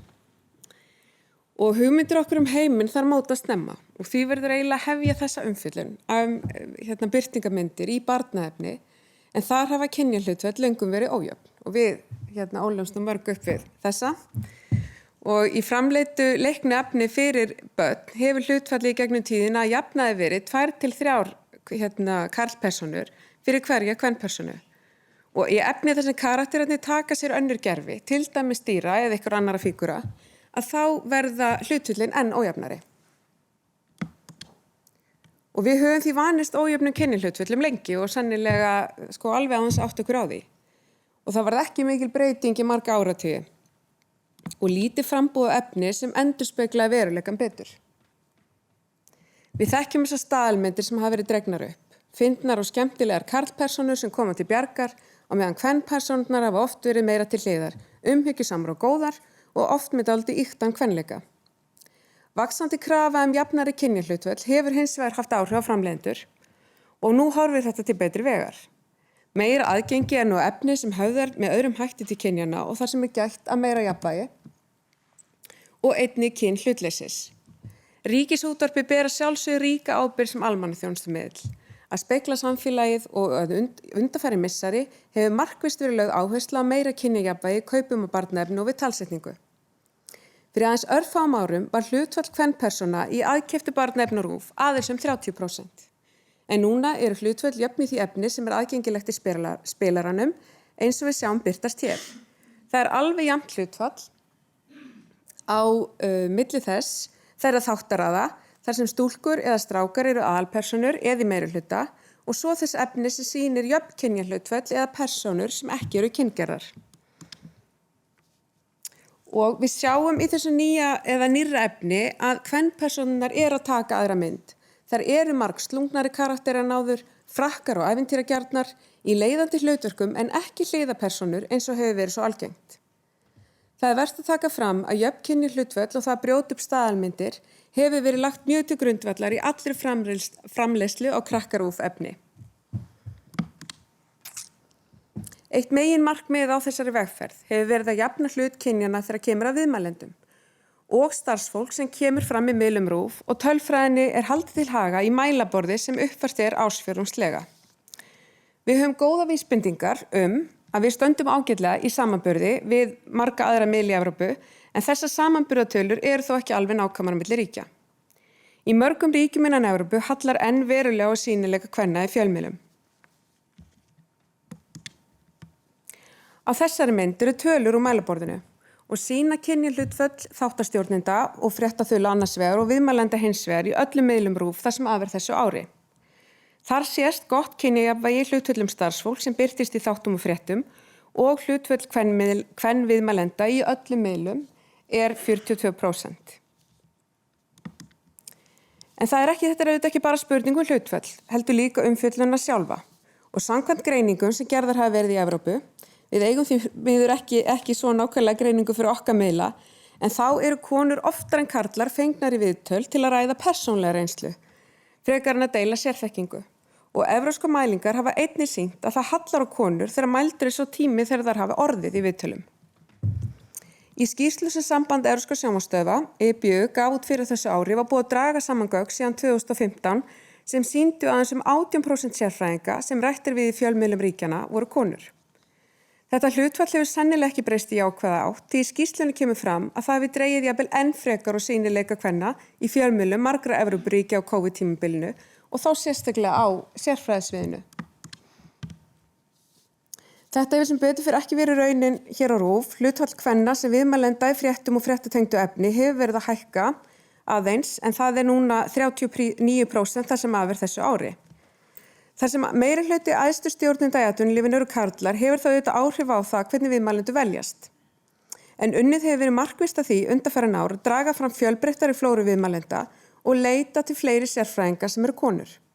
Þar hafa viðmælendalistar sem FKA hefur tekið saman auðvitað komið á góðu gagni ásamt samstarfsverkefni RÚV og FKA fjölmiðlaþjálfun sérstaklega sniðna konum einmitt til að stuðla meiri viðmælenda fjölbreytni og bæta aðgang fjölmiðlafólks að konum með sérþekkingu á ýmsum sviðum.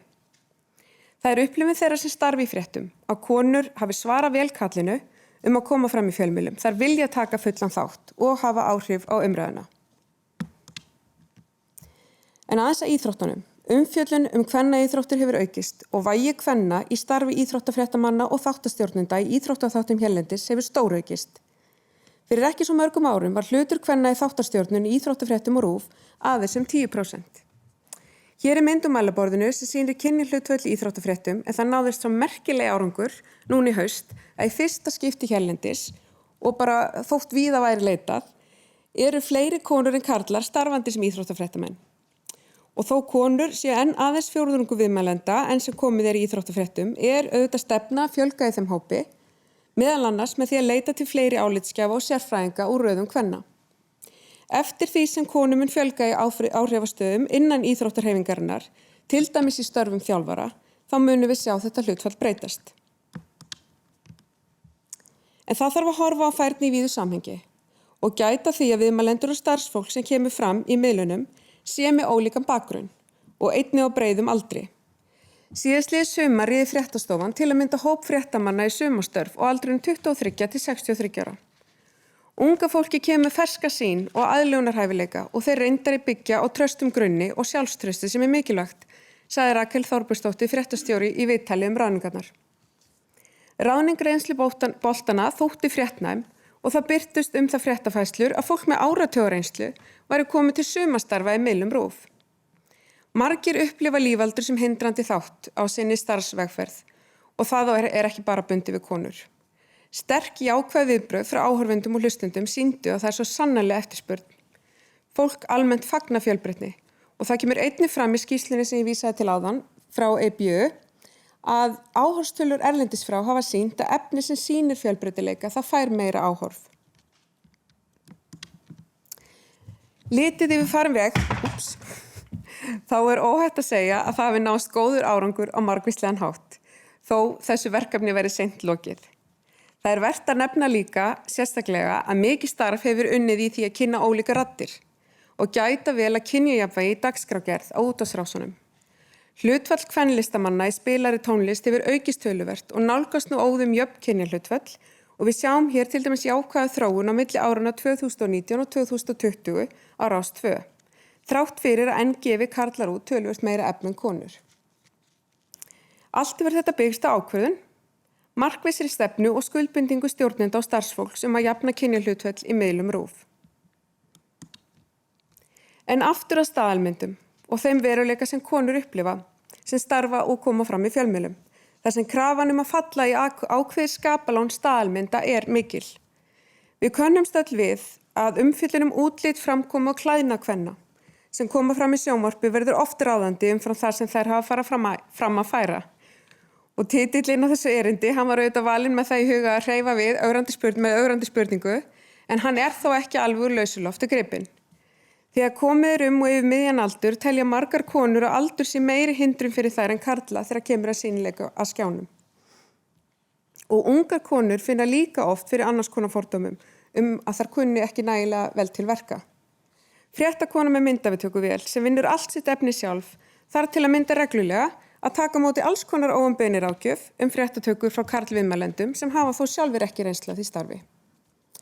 Og konur upplifa líka stundum að kredit fyrir mikla vinnu skila sér ekki jafnt til þeirra og skilur þar eftir með þá upplifun að það sé í eins konar skuggahlutverki eða í hlutverki aðstofakvenna. Og þessu getum við líka breytt. Það þarf að ræða þessi samskipti og upplifanir og hreinskiptin á yfirvegaðan hátt og halda því samtali lifandi og byggja upp meiri skilning. Ég ætla að enda á því að varpa upp mynd úr Silfrinu síðastliðinn sunnudag en þar er Þóra Arnarsdóttir að ræða við Ásdísi Kristjánsdóttur og Katrínu Ólafsdóttur hagstjórn og stjórnarmyndun en gögn frá systurstöðum okkar í Evrópu hafa leitt í ljós að fjarvera kvenna í fjölmiðlum er mest ábyrjandi í umfjöllun efnahagsmál og stjórnmál. Þessar myndir eru mikilvægar, þær hafa áhrif og eftir því sem þær birtast oftar því meira vinna þær gegn staðalímyndum sem eiga þátt í að viðhalda kynjaskekjunni. Langtíma árangur byggir á ákvörðun og öllum skrefum, smám og stórum, sem hafa áhrif fram á veginn. Takk.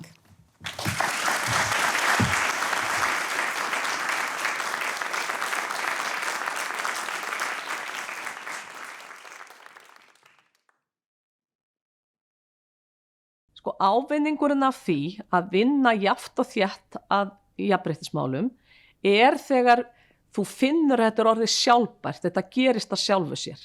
Ávinningurinn er kannski fyrst og fremst sá að maður tvöfaldar möguleikan á því að ná í gott starfsfólk og að maður tryggir að málaflokkurinn sé á dagskrá í breiðu samhengi, ekki bara varðandi ráðningar, heldur líka hvernig við þjálfum, hvernig við tengjumst hvort öðru og hvernig við byggjum hvort annað upp, tengjum saman einstaklinga og fyrirmyndir og hvernig við náum til fólks út í atvinnulífunni eða í skólunum og annars staðar. Ef við nálgum þetta í breiðu samhengi, þá nær maður bara miklu betri árangri. Ekki bara í tölfræðinni, heldur líka hvernig einstaklinga maður laðar af og hvernig menningu við náum á vinnustaðnum. Og að lokum, hversu vel okkur gengur sem fyrirtæki. Þetta er vegferð sem tekur tíma. Það er mikilvægt að gera sér grein fyrir því án þess þó að sýna því einhverja sérstaka þolinmæði. Maður verður einfaldlega að tryggja að þessi málaflokkur sé alltaf á dagskrá. Það er nú bara þannig að allar rannsóknir styðja það að vinna að jafnréttismálum. Það skila bara betri vinnustað og mér finnst í rauninni sjálf bara mjög erfið tilhugsun ef við hefðum ekki verið að vinna í markvisst jafnréttismálum í samstæðinni því að vinnustaðan okkar er bara svo miklu betri og við höfum alveg staðfesta mælinga til þess að sanna það, ekki bara rekstralegan ávinning sem bara blasir við, heldur hefur einnig starfsánægja aukist mjög mikið í samstæðinni og það sem er kannski gaman að segja frá að hún hefur aukist meira hjá körlum. Magnús Harðarsson, forstjóri Kauphallarinnar, ræði nú fjölbreytileika og kynjajafnvægi. Bjóðum hann velkomin.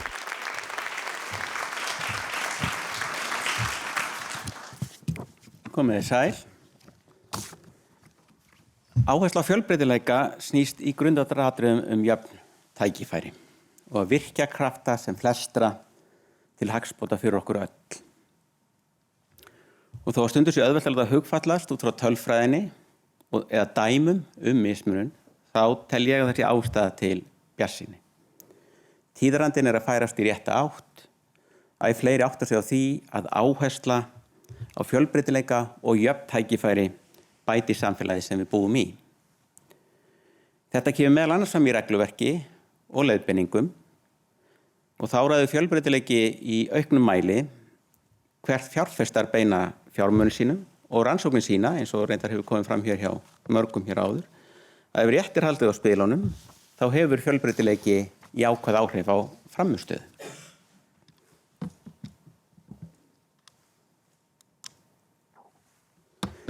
Í þessu samhengi vek ég sérstaka athygli á því að í 7. útgáfu leiðbeininga stjórnarhætti fyrirtækja sem tók gildi 1. júlí síðastliðinn, þá kom ný grein sem beinir því til stjórnarfélaga að setja sér stefnu fjölbreytileika í tengslum við stjórn, framkvæmdastjórn og æðstu stjórnendur. Nú snýr að því að setja sér okkur svona samfélagsleg, íta undir þessi samfélagslegu viðmið. En fjölbreytileiki margvítt fyrirbæri. Við getum litið til kyns, kynþáttar, uppruna, aldurs, menntunar, reynslu, þekkingar, færni og fleira.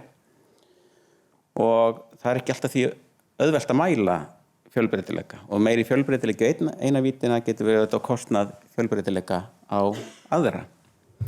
En svona að því sögðu og með þennan fyrirvari í huga þá ætla ég að varpa í ljósinu sér sérstaklega að kynja jafnvægi.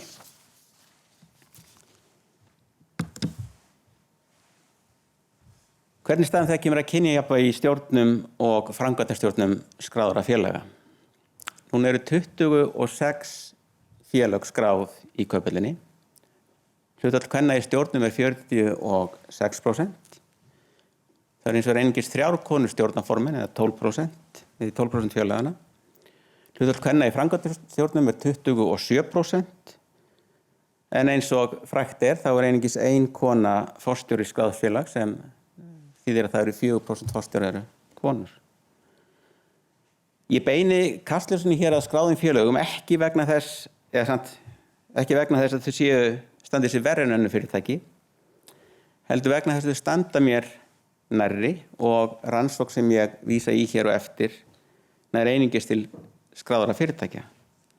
Og það má reynda að segja skráðu fyrirtækin að þau eru mörg til fyrirmyndar þegar kemur að gegnsæi og eru mörg leiðandi í stjórnarháttum og þegar kemur að því að jafna hlut kynjana.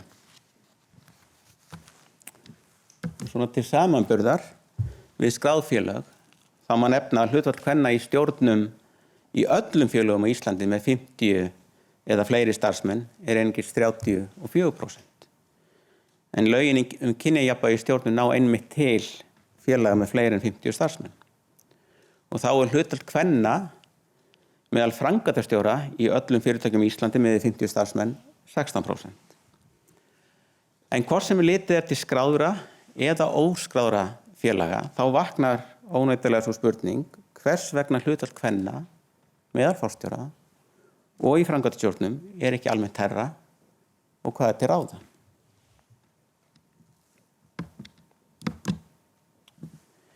Í vor birtist grein í tímaritinu Stjórnmál og stjórnsýsla eftir Þóru H. Kristjansen, Ástu Dís Óladóttur, Erlu S. Kristjánsdóttur og Sigrúnu Gunnarsdóttur sem allar eru við viðskiptafræðideild Háskóla Íslands. Og í greininni fjalla þær niðurstöður rannsókna þeirra sem beindi sjónum að ráðningarferli forstjóra skráðra félaga. Nánar tiltekið þá könnuðu þær með viðtölun upplifun 22 kvenna í stjórnum skráðra félaga á ráðningarferli forstjóra með tilliti til mögulega karla og kvenna á því að hljóta starfið. Og niðurstöðurnar af upplifun kvennanna eru sláandi. Viðmælendur lýstu ráðningarferli sem væri, eins og þarna segir, of lokað, ógagnsætt, óformlegt og útilokandi fyrir konur. Og hér eru nokkuð dæmi af upplifuninni. Stjórnarformaður væri búinn að ákveða snemma í ferlinu hvern skyldi ráða. Ferlið var nokkuð konar leikrit. Konan fékk starfstilboð vegna þess að engar líkur voru á því að hún tægi það, en búið var að ákveða fyrirfram hver fengi starfið. Konurnar höfðu neikvæða reynslu á ráðningarstofum, sem þær segja líta til þröngs hóps og nöfn kvenna komist ekki upp á yfirborðið. Starfið var oftast ekki auglýst, heldur var leitað bak við tjöldin og byggt á kunningjatengslum. Krafa var oft gerð fyrri reynslu á forstjórastarfi sem býr til vítahring. Kröfum var breytt og körlum gefinn afsláttur af kröfunum. Og konurnar upplega valdleysi, að valdið sé hjá konum í krafti fjármagns. Það nefna vísu að þetta hefði ekki verið beina mismunun að ræða. Heldur veldur stjórnin alltaf sömu típuna og gæfi konum ekki möguleika. Svona áður en lengra haldið en samt rétt að halda því til haga að það að ræða rannsókn á upplifun og auðvitað mögulegt að aðrir stjórnarmenn hafi aðra sýn á málin. Og höfundagreinarinn að lýsa líka ákveðinni togstreitu í lýsingu kvennanna þar sem ferlið í þeim forstjóraráðningum sem þær tóku þátt var sagt hefðbundið og faglegt, en þegar talið best að því hvers vegna kynjahlutfall svo bjagað að þá draga þær upp dekkri mynd. En jafnvel með þessa fyrirværi í huga þá eru niðurstöðurnar sláandi. Sem sagt að upplifun valdleysis þegar konur eru næstu helmingur stjórnarmanna í skráðum félögum. Samt upplifar valdleysi. Og hvernig má það vera? Eru karlarnir í stjórnunum svona ómeðvitaðir eða hafa þeir aðra upplifun af ráðningaferlinu? Er mikið valda ójafnvægi í stjórnunum? Og hversu faglegt er ráðningaferlið? Þannig að þessi viðtalsrannsókn er mikilvæg og hún er athyglisverð, en jafnframt því að svara spurningum þá gerir hún eins og margar góðar rannsóknir gera, hún kallar á framhaldsrannsóknir. Til dæmis viðtöl við stjórnarformenn og karla í stjórnum félagana. En það er þó eitt sem er ótvírætt og svona styður svolítið við þessa lýsingu og upplifuninni og það er að kvenforstjórar eru undantekningar. Hlutfall kvenna í framkvæmdastjórnum er lágt og breytingar hafa verið hægfara. Nú það kann að verast augljóst af þessu að þau ójöfnu kynjahlutföll sem við sjáum í framkvæmdastjórnum og upplifun kvenna í stjórnum komið til vegna mikilla fordóma þeirra sem halda stjórnartaumana í garð kvenna. En það þarf alls ekkert að vera. Vandamálið er mögulega lúmskar en það. Og mér finnst reynda líklegt að oftast trúa aðilar því að ákvarðanatakan sé á jafnræðisgrunni. Staðreyndin er nefnilega sú að tiltölulega smávægileg en viðvarandi hlutdrægni getur leitt til þess mikla kynjahalla sem er til staðar í framkvæmdastjórnum og þar með leitt til niðurstöðu sem í raun engum að skapi. Í nýlegri bók sinni The End of Bias, A Beginning lýsir Jessica Nordell tölvuhermun á þróunni hjá ímynduðu fyrirtæki þar sem kynjahlutföll eru til að byrja með jöfn á öllum stigum. Og hún gefur sér það einnig að það sé engin munur og getu karla og kvenna. Á hverju ári er frammistaða allra metin og matið ræður því svo hvort starfsfólk stöðuhækkun eða ekki. En gallinn í þessu ímyndaða fyrirtæki er að það er hlutdrægni í matinu. Ekki mikil, einungis 3% skekkja að jafna því. Og það er svo lítil skekkja að maður getur alveg ímyndað sér að þeir sem taka ákvarðanir séu bara hreinlega ómeðvitaður hana. Og Nordell tekur tillit til 5 mismunandi tegundar hlutdrægni. Það er að segja skekkju í frammistöðumati bæði þegar verkefni takast og þegar verkefni ná ekki tilætluðum árangri. Skekkju í mati á framlagi kvenna í verkefnum sem þær vinna með körlum. Skekkju sem felst í því að konur teljast erfiðar þegar þær vekja athygli því að vera ekki metnar að verðleikum og skekkju sem kemur til að því að konur fá færri tækifæri til að sinna verkefnum þar sem þær geta sýnt getur sína, svona láti ljósitt skína. Og eftir 20 ár af slíkri lítilsáttar en viðvarandi hlutdrægni er niðurstaðan 82% hlutfall karla í efsta laginu, framkvæmdastjórninni. Og Nordell tók svo til viðbótar tilliti fordómandi kvenna sem skapast einfallega því að þær eru svo fáar í yfirstjórninni. Og þá verður niðurstaðan eftir 20 ár 87% karla í framkvæmdastjórninni. Og það annað merkilegt sem hún bendir á og það að rannsóknir benda til þess að ef maður trúir því sjálfur án gagnrýnar skoðunar að maður sé algjörlega óhlutdrægur og gerir engan greinamun á körlum og konum, að þá valdi það meiri hlutdrægni en ella.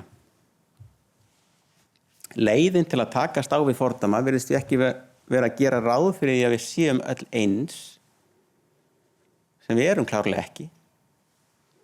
Heldur, eins og hefur þetta komið fram í erindum margar hér fyrir í dag, að fagna því og sjá það sem styrkleika við erum mismunandi. En hvað til ráða? Eins og Nordell fer yfir í þessari bók, þá þarf að kljást við vandamálið á mörgum stigum. Með því að breyta því hvernig við sem einstaklingar hugsum, með því að breyta ákvörðunarferlum og menningu innan fyrirtækja og með því að hafa áhrif á samfélagsleg viðmið. Og það má grípa inn í vanabundna hugsun og hegðun starfsfólks með þjálfun sem eykur vitund þessa margumræddu ómeðvitu hlutdrægni og hjálpar okkur að forðast hana. Nú að því að varðar ferla innan fyrirtækja þá viðruðu til dæmis nokkri viðmælendur í áðurnefndri rannsókn Þóru og félaga arftakaáætlun sem mögulega leið og þá sérstaklega til að fjölga konum í framkvæmdastjórn. Staða í framkvæmdastjórn væri svo leiðin inn í forstjórnarstöðurnar. Og ég er sammála því að arftakaáætlun geti verið öflug leið, ekki síst þegar hún er hugsuð í samhengi við þið nýja ákvæði í leiðbeiningum stjórnarhætti fyrirtækja, sem leiðbeini stjórnfélags að setja því stefnu fjölbreytileika og ræða árlega aðgerðir til að framfylgja henni. Þannig eru þessi mál reglulega í forgrunni. Og annað, arftakaáætlun kemur líka í veg fyrir að mál sé unnin í hasti. En það er nákvæmlega þá sem okkur er hættast við að láta staðalmyndir og ómeðvita hlutdrægni ráða ferðinni. Nú það er einnig mikilvægt að auka gagnsæi og góð leið til þess er að hugsa út fyrir tengslanettið og auglýsa stöður. En það nægir ekki eitt á sér. Og eins og reyndar Jón kom með skemmtilegt dæmum hérna áðan með mismunandi orðalagi hvort það er vísað í tæknimann eða sérfræðing, það þarf að vanda sig mikið. Auglýsingar geta til dæmis litast af þeim sem áður sinnti starfinu eða af ómeðvitaðri hlutdrægni og það þarf því að vanda mjög til verka. Nú þá þurfa kröfur einnig að vera skýrar fyrirfram og forðast kröfur sem skapa útilokandi vítahring, eins og til dæmis kröfuna sem viðmælendur í rannsókninni settu fyrir sig, það er að segja að verðandi forstjóri hafi verið forstjóri áður og í ljósi hlutfalls kvenna í forstjórastól er slíkt augljóslega útilokandi fyrir konur. En, nota bene, reyndar einnig fyrir fjöldan allavega af öðrum hæfum kandidatum. Framfari sem stuðla að kynjajafnvægi er nefnilega líka til þess fallnar að hleypa borðinu körlum sem aldrei hefði annars séð til sólar. Nú stjórnendur þurfa að leggja línurnar hvað telst ásættanleg hegðun á vinnustað og einnig að skapa umhverfi þar sem það er viðurkennt og því er fagnað að við erum ekki öll steypt í sama mót. Það sem áherslan er í raun á hvað við getum lært hvert af öðru og mikilvægi þess að mismunandi raddir heyrist. Nú, þá er full ástæða fyrir fyrirtæki að veita stjórnendum aðhald í jafnréttismálum. Leiðir til þess væri til dæmis að tengja bónusa við árangur í þessum efnum eða krefjast rökstuðnings ef kynjahalli er til staðar. Nú, þegar allt er litið, þá leyfi ég mér nú samt að vera nokkuð bjartsýnn á breytingar. Það er vissulega mikið verk og unnið, framfari hafa ekki verið nógu hraðar og upplifun kvenna í stjórnum af ráðningarferli forstjóra er áhyggjuefni. En ég tel hins vegar eins og ég nefndi hérna áðan, að tíðarandinn sé að breytast og við eigum góð tól og tæki sem munu hjálpa okkur við að gera betur. Og svona lokum vil ég segja að ég stend ekki hér vegna þess að ég þykist hafa allt á hreinu. Ég að læra og það sem ég hef minnst á hér verkefnalisti fyrir mig, ekki síður en aðra, en ég vil vera hluti af lausninni. Takk fyrir.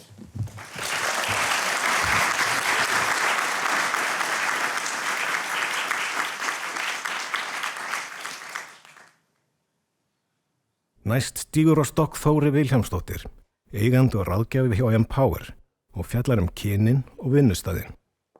Bjóðum hana velkomna.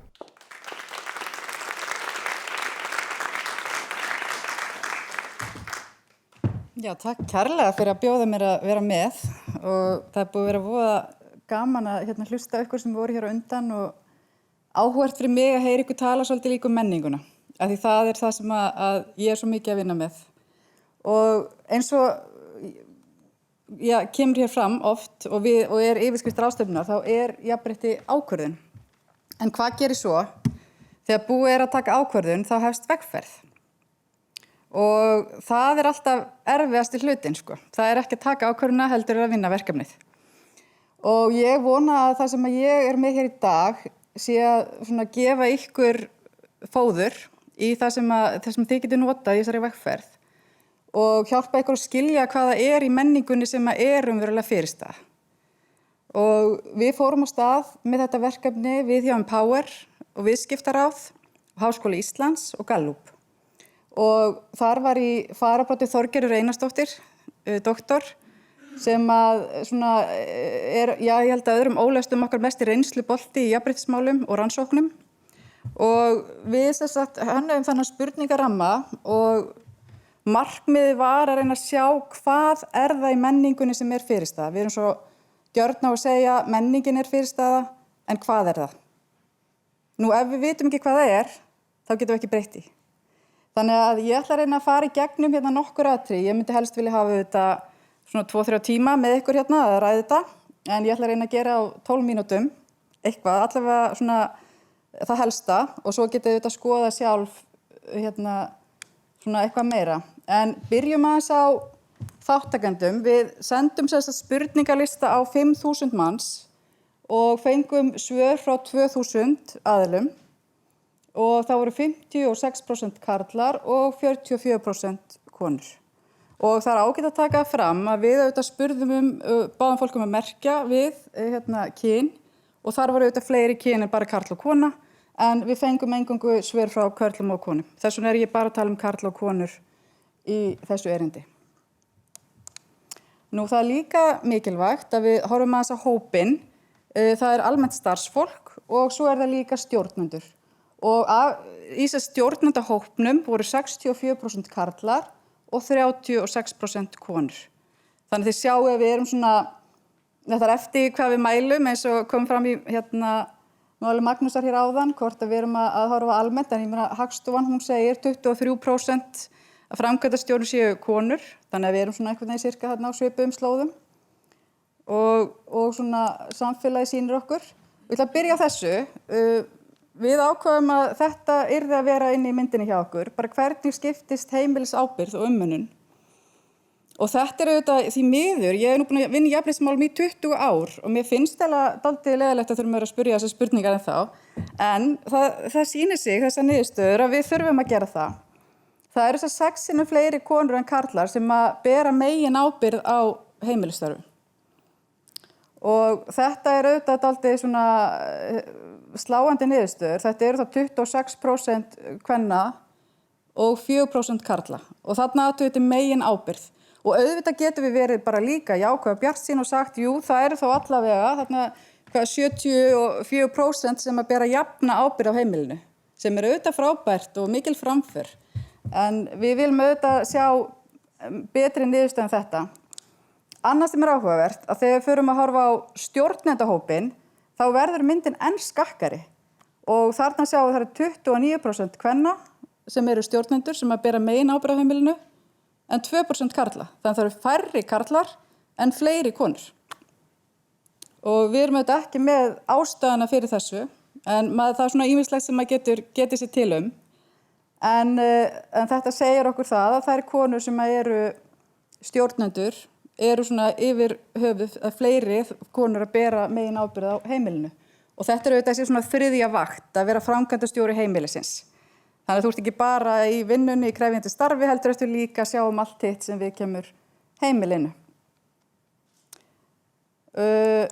Svo ætlum við að fara svona meira inn í menninguna og það er sem sagt færri körlum en konum finnst þið fá stuðning frá yfirmanni við að samræma vinnu og einkalíf. Það er auðvitað mikilvægt að hugsa líka jafnrétti er ekki bara fyrir konur, jafnrétti er líka fyrir karla og það skiptir máli hvernig við komum fram við karla á vinnustofunum.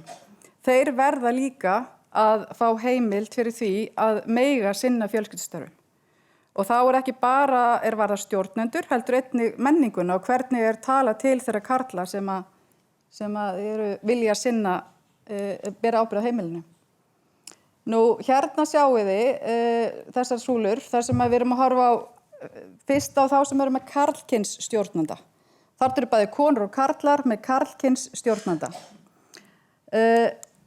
Svo sýnum við ykkur þarna súluna þegar það er kvenkyns stjórnandi. Það skiptir greinilega máli hvort að karlkyns eða kvenkyns stjórnandi hvers konar stuðning starfsfólk fær.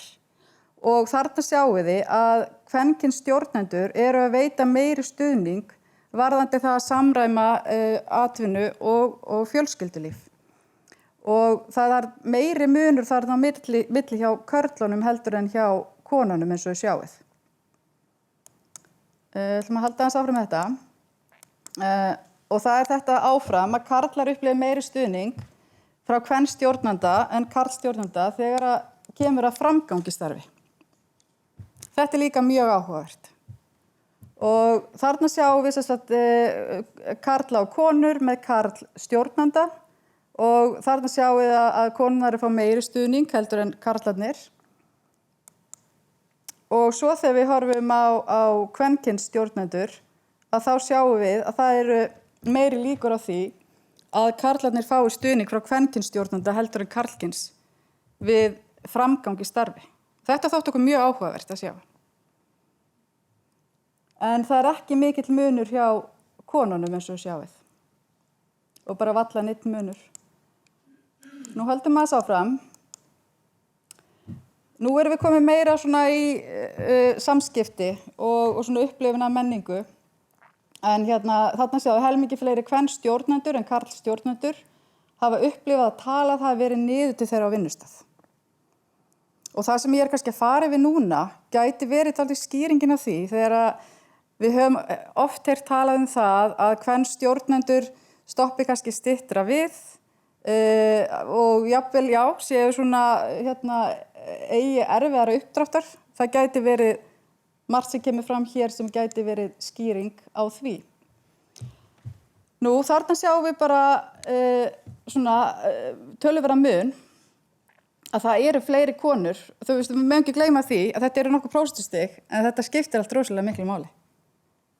Það eru, þetta eru svona litlu atriðin og þetta myndi til dæmis flokkast undir það sem er alltaf svona aftur og aftur. Þetta svona áreiti sem þetta er mjög svona, kannski oft lítið eins og þetta. Þú veist, þetta er að tala sér niðurtíðin einu sinni, jú, við getum alveg hrista af ykkur, en við erum ítrekkað að fá kannski eitthvað svona aftur og aftur, dag eftir dag, þá er þetta auðvitað þreytandi.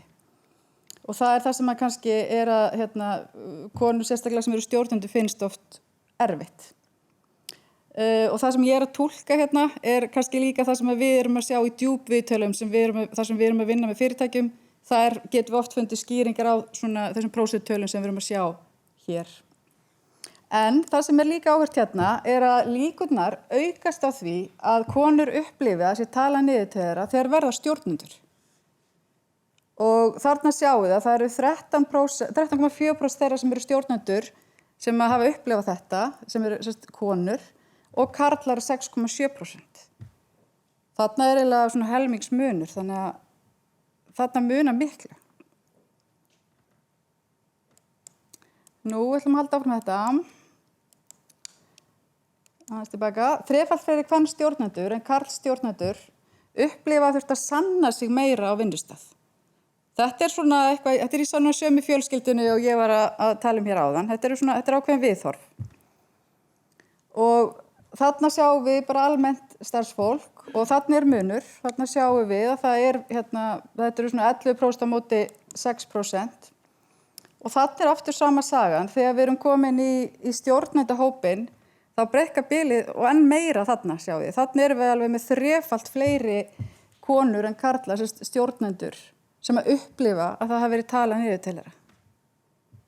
Nei, fyrir ekki að þau sanna sig meira en aðrir. Og það er auðvitað mjög streituvaldandi að þurfa alltaf að vera að sanna sig, að þurfa alltaf að vera að sýna fram að þú getur gert það sem að þú ert ráðin til að gera.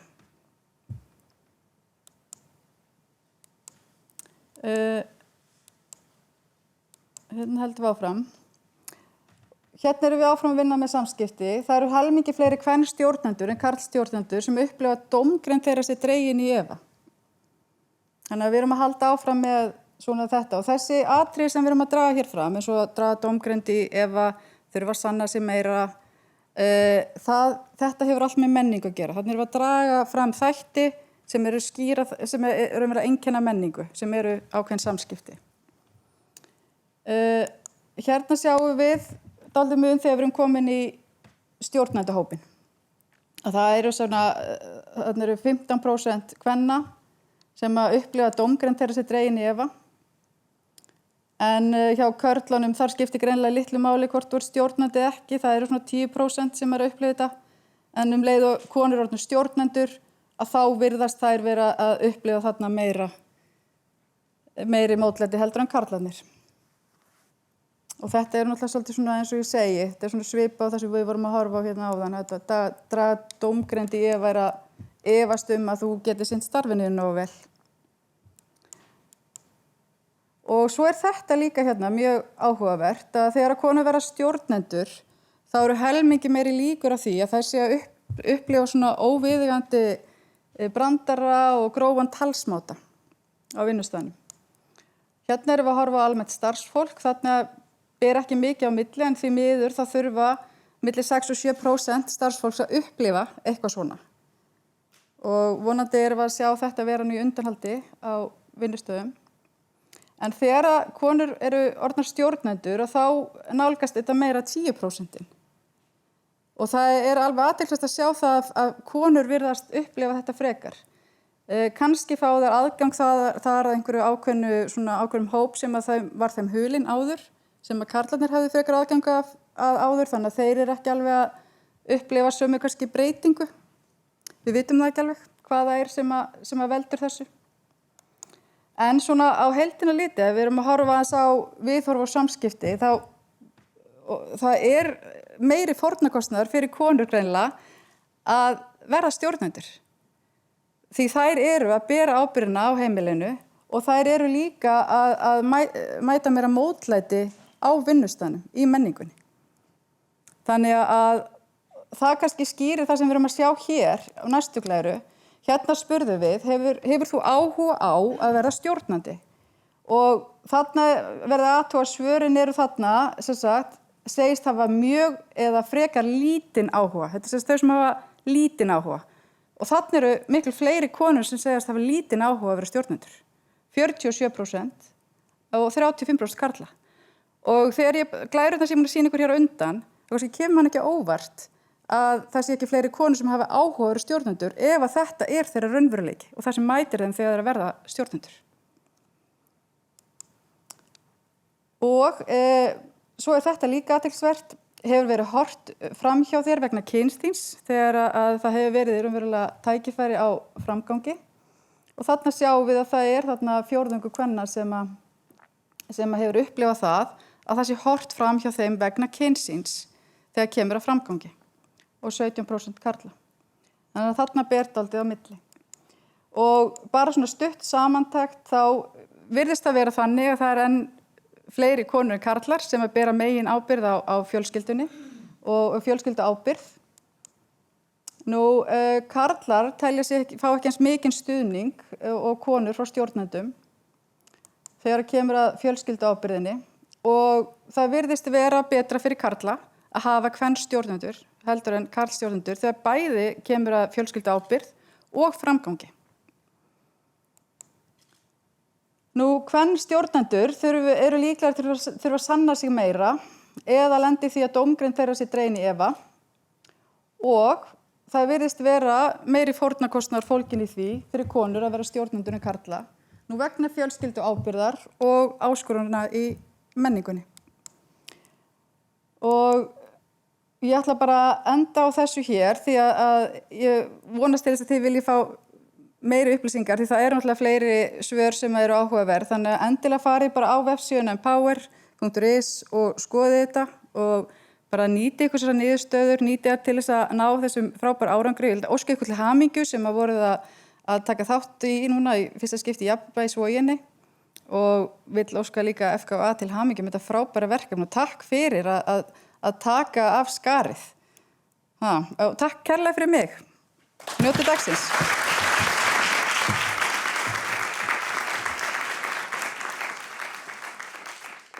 Við búum yfir stærsta gagnabanka viðskiptaupplýsinga á Íslandi og okkur langaði að styðja við verkefni Jafnvægisvogarinnar með okkar gögnum og sérþekkingu. Í greiningunni rýndum við kynjasamsetningu æðsta stjórnenda, það er framkvæmdastjóra eða forstjóra í íslensku fyrirtækjum samkvæmt skráningu í fyrirtækjaskrá RSK. Lögð voru til grundvallar 6.000 virk fyrirtæki í rekstri sem eru með tekjur yfir 30 milljónir króna síðustu 3 ár. Greiningi byggir svo að mestu leyti á rúmlega 1000 tekjuhæstu fyrirtækjum úr þessum hópi. En þar er átti fyrirtæki sem eru með að minnstakosti 350 milljónir króna í tekjur síðustu 3 ár. Ástæða þess að horta sérstaklega til 1000 tekjuhæstu fyrirtækjana er að þau eru líklegir til að skrá framkvæmdastjóra og halda þeirri skráningu við. Hjá mörgum minni fyrirtækjum geti vanta skráningu á framkvæmdastjóra og eins má gera ráð fyrir að sami framkvæmdastjóri sé líklegir til að sitja lengi í minni fyrirtækjum. Til dæmis er meirihluta eigendur tengdir fjölskylduböndum. Það er yfirlýst markmið að auka á jafnvægi kynja í efsta lagi stjórnunar fyrirtækja í íslensku viðskiptalífi og að árið 2027 verði hlutfall á milli kynja að minnstakosti 40-60. Við unnum greiningu á stöðunni á þessu göfuga markmiði og þróuninni fram til dagsins í dag. Það sem af er þessu ári hafa konur einungis verið ráðnar framkvæmdastjórar í 20% tilvika, sem í takt við meðaltal síðustu ára en lækkun frá síðasta ári þegar það var 24%, sem eru mikil vonbrigði. Konur eru í dag framkvæmdastjórar í 80% virkra fyrirtækja sem telja 6.000 fyrirtæki, en einungis 13% fyrirtækja ef horft á rúmlega 1000 tekjuhæstu fyrirtækin. Almennt séð lækkar hlutfall kvenna í framkvæmdastjórnarstöðu eftir því sem fyrirtæki eru stærri. Í þessum hópi 1000 tekjuhæstu fyrirtækja þá hlutfall kvenna hæst í ferðaþjónustu og afþreyingu eða 20% og lægst í framleiðslu, einungis 8%.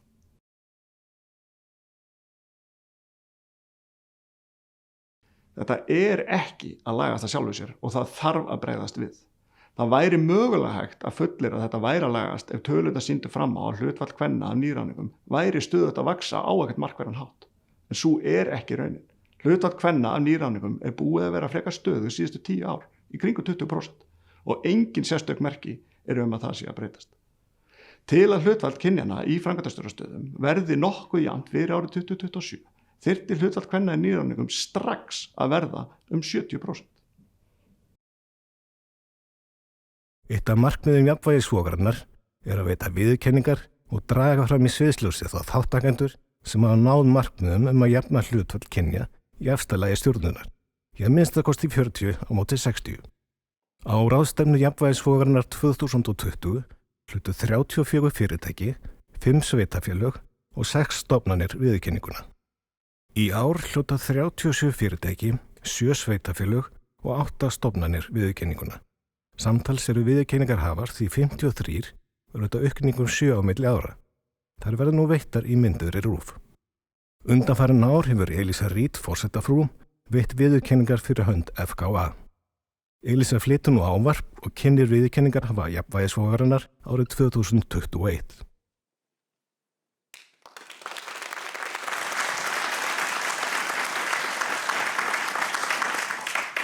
Góðan daginn. Það ánægjulegt að vera hér með ykkur í dag, 3. árið í röð. Mér finnst sérstaklega gleðilegt að sjá hvað þetta verkefni vex og dafnar. Jafnvægisvogin viðurkenning til þeirra sem hafa náð að jafna hlutfall kynja í efsta lagi stjórnenda í minnstakosti 60%. Á síðustu 2 ráðstefnum hef ég samtals veitt 63 viðurkenningar. Ég var að vona það var 65, svo ég þurfti ekki að læra 3 og 3 og 3, en allavega. Í ár fá 38 fyrirtæki, 7 sveitafélög og 8 stofnanir viðurkenningu jafnréttisvogarinnar. Samtals fá því 53 nýju aðilar viðurkenninga í ár, sem þýðir að eftir daginn í dag hef ég fengið þann heiður að veita alls 116 fyrirtækjum, sveitafélögum og stofnunum viðurkenningu fyrir jöfn kynja hlutföll. Þetta eru auðvitað frábærar fréttir. En eins við öll vitum eigum við ennþá langt í land. Fyrr á þessu ári var Ísland efst á jafnréttislista Alþjóða efnahagsráðsins 12. árið í röð. En í sömu skýrslu kom líka fram að COVID-19 faraldurinn hefur gert það að verkum að nú má það taka 36 árum lengur eða heila kynslóð til viðbótar við það sem við áður var átlað áður en launamuni kynjana verður útrými. Hér á Íslandi fjölgaði líka tilkynningum heimilisofbeldi í faraldrinum. Og eins og venjulega eru það fyrst og fremst konur sem bera andlega álagið á 3. vaktinni svokölluðu, sem við erum búin að tala að vera ólaunaður framkvæmdastjóri, sálfræðingur, fjármálastjóri og manna- og sérfræðingur út yfir heimilis gagnkynhneigðra para. Hér ég að predika yfir kornum. En í hvert einasta sinn sem ég stæri mig af stöðu jafnréttismálum á Íslandi við útlendinga, þá bæti ég samt alltaf við orðinu en. Því við vitum það vel að við þurfum að gera miklu betur, ekki síst í viðskiptalífinu. Í dag vil ég samt einbeita mér að því jákvæða árangri sem við getum sannarlega fagnað. Því öll sem hafið nú fengið jafnréttisvogina stefnið að rétta átt. Þið eru meðvituð að meiri fjölbreytileika í teyminu ykkar verða aukinn átvinningur. Ég að lesa þessu prompturinn og þetta mjög erfitt á íslensku. Jæja. Ekki fyrir konur á kostnað karla, heldur fyrir alla. Svo einfalt það. En á meðan athygli ykkur enn á mér, þá langar mig til að ganga aðeins lengra í hvetja vinnuveitendur á Íslandi til að setja ekki bara upp kynjagleru, heldur fjölbreytingagleru og líta ekki bara til þeirra Íslandinga sem eru fæddir hér. Horfi líka til alla þeirra hæfileikaríku reynslu miklu íbúa þessara eyju sem eru fæddir og uppaldin annar staðar í heiminu. Og þá sný ég mér aftur á jafnréttisvoginni. Konurnar sem standa fyrir þessar viðurkenningur byrjuðu það fallega hefð á síðasta árið að planta trjám í svokallaðan jafnréttisstund í Heiðmörk. 1 tré fyrir hvert nýja handhafa. Í fyrra voru gróðsett 45 tré alls konar tegundum sem táknrænt fyrir fjölbreytileika sem verkmiðið stundar að. Með nýjum viðurkenningum í ár verður nú komið 98 tré í jafnréttisstund FKA, svo með þessu áframhaldi mun lundurinn, ég þarf nýja gleru, ég ætla bara að skipta yfir hér. Þetta ekki alveg algengt fyrir mig, orðaforðin. Jæja. Lundurinn vonandi fyllast af trjám á næstu árum þegar enn fleiri fyrirtæki, stofnanir og sveitafélög ná að jafna hlutföll kynjanna. Takk fyrir og til hamingju öll sömul.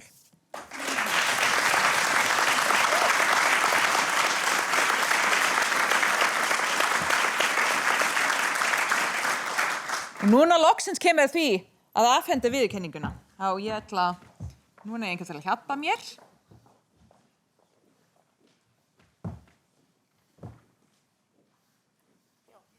Hvernig? Ok. Sko. 1912, til hamingju. Takk fyrir. AGR Dynamics, til hamingju. Takk hérlega. Akureyrarbær, til hamingju. Takk hérlega.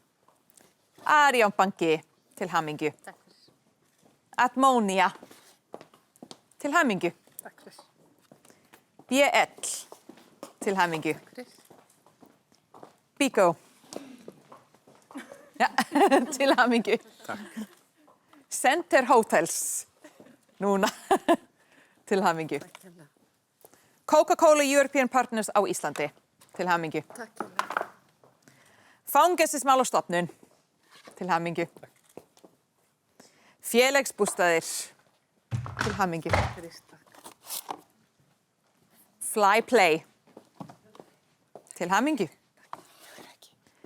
Framkvæmdasýsla ríkisins kemur ekki, en til hamingju. Guðmundur Arason, til hamingju. Háskóli Íslands, til hamingju. Heilbrigðisstofnun Suðurlands, til hamingju. Heilbrigðisstofnun Vestfjarðar, hún kemur ekki í dag, en til hamingju. Ísafjarðarbær er ekki hér í dag, en til hamingju. Íslandsbanki, til hamingju. Íslands Hótel, til hamingju. Íslands Póstur, til hamingju. Ístak, til hamingju.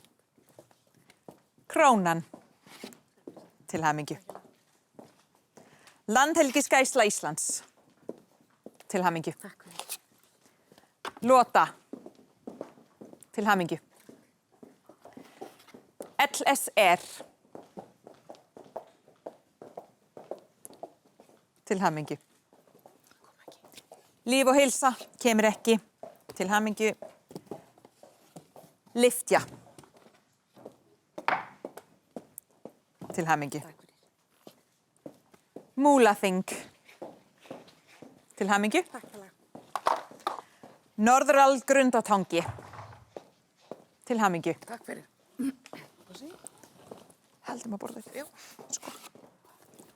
Nova, til hamingju. Olíuverslun Íslands, til hamingju. Takk fyrir. Orka náttúrunnar og Orkuveita Reykjavíkur, 2 í 1, til hamingju. Pipa TB2 Vaffa, til hamingju. Rangárþing Ytra, til hamingju. Takk fyrir.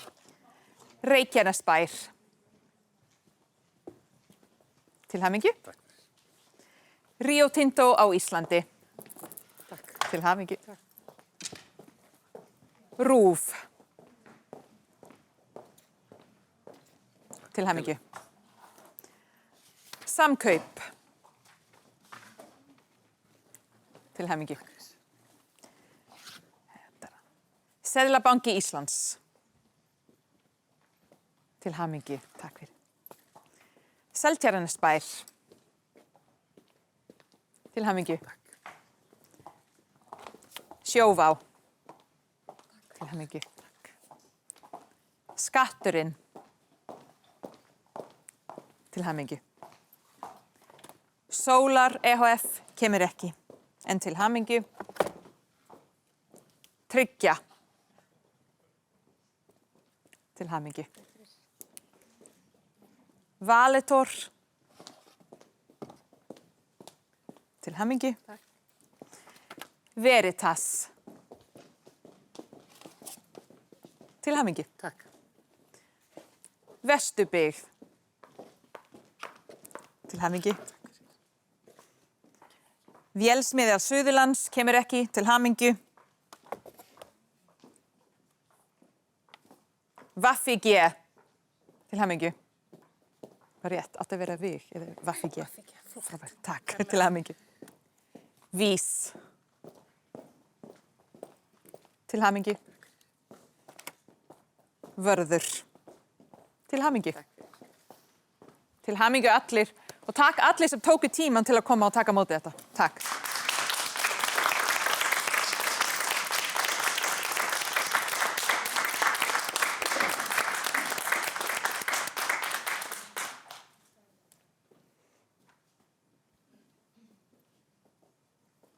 Viltu að ég fer í mynd?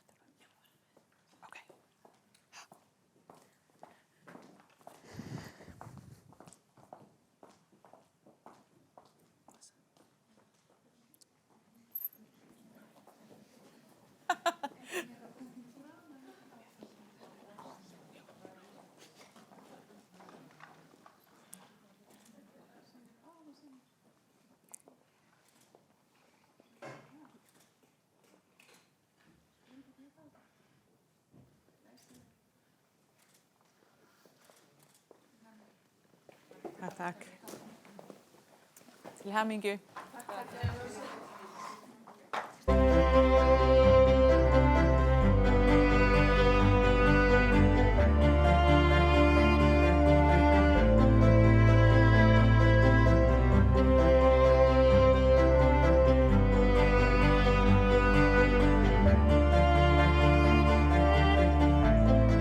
Jafnrétti ákvörðun. Í beinu streymi á RÚV.is 5. 14. október.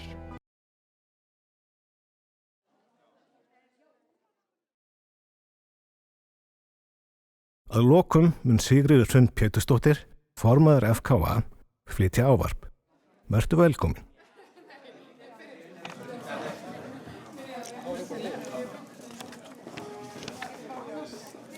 Það fyrir að liði.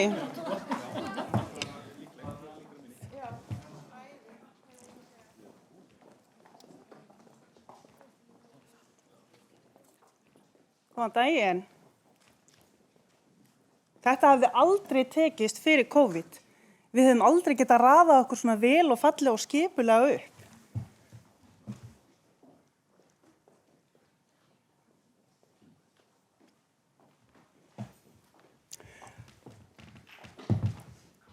Ég má halda áfram. Já, takk. Ég vissi ekki hvort ég væri í beinni. Ég kann ekki á ljósin. Kæru gestir, ég heiti Sigríður Hrund, formaður FKA. Það kom engin kynning.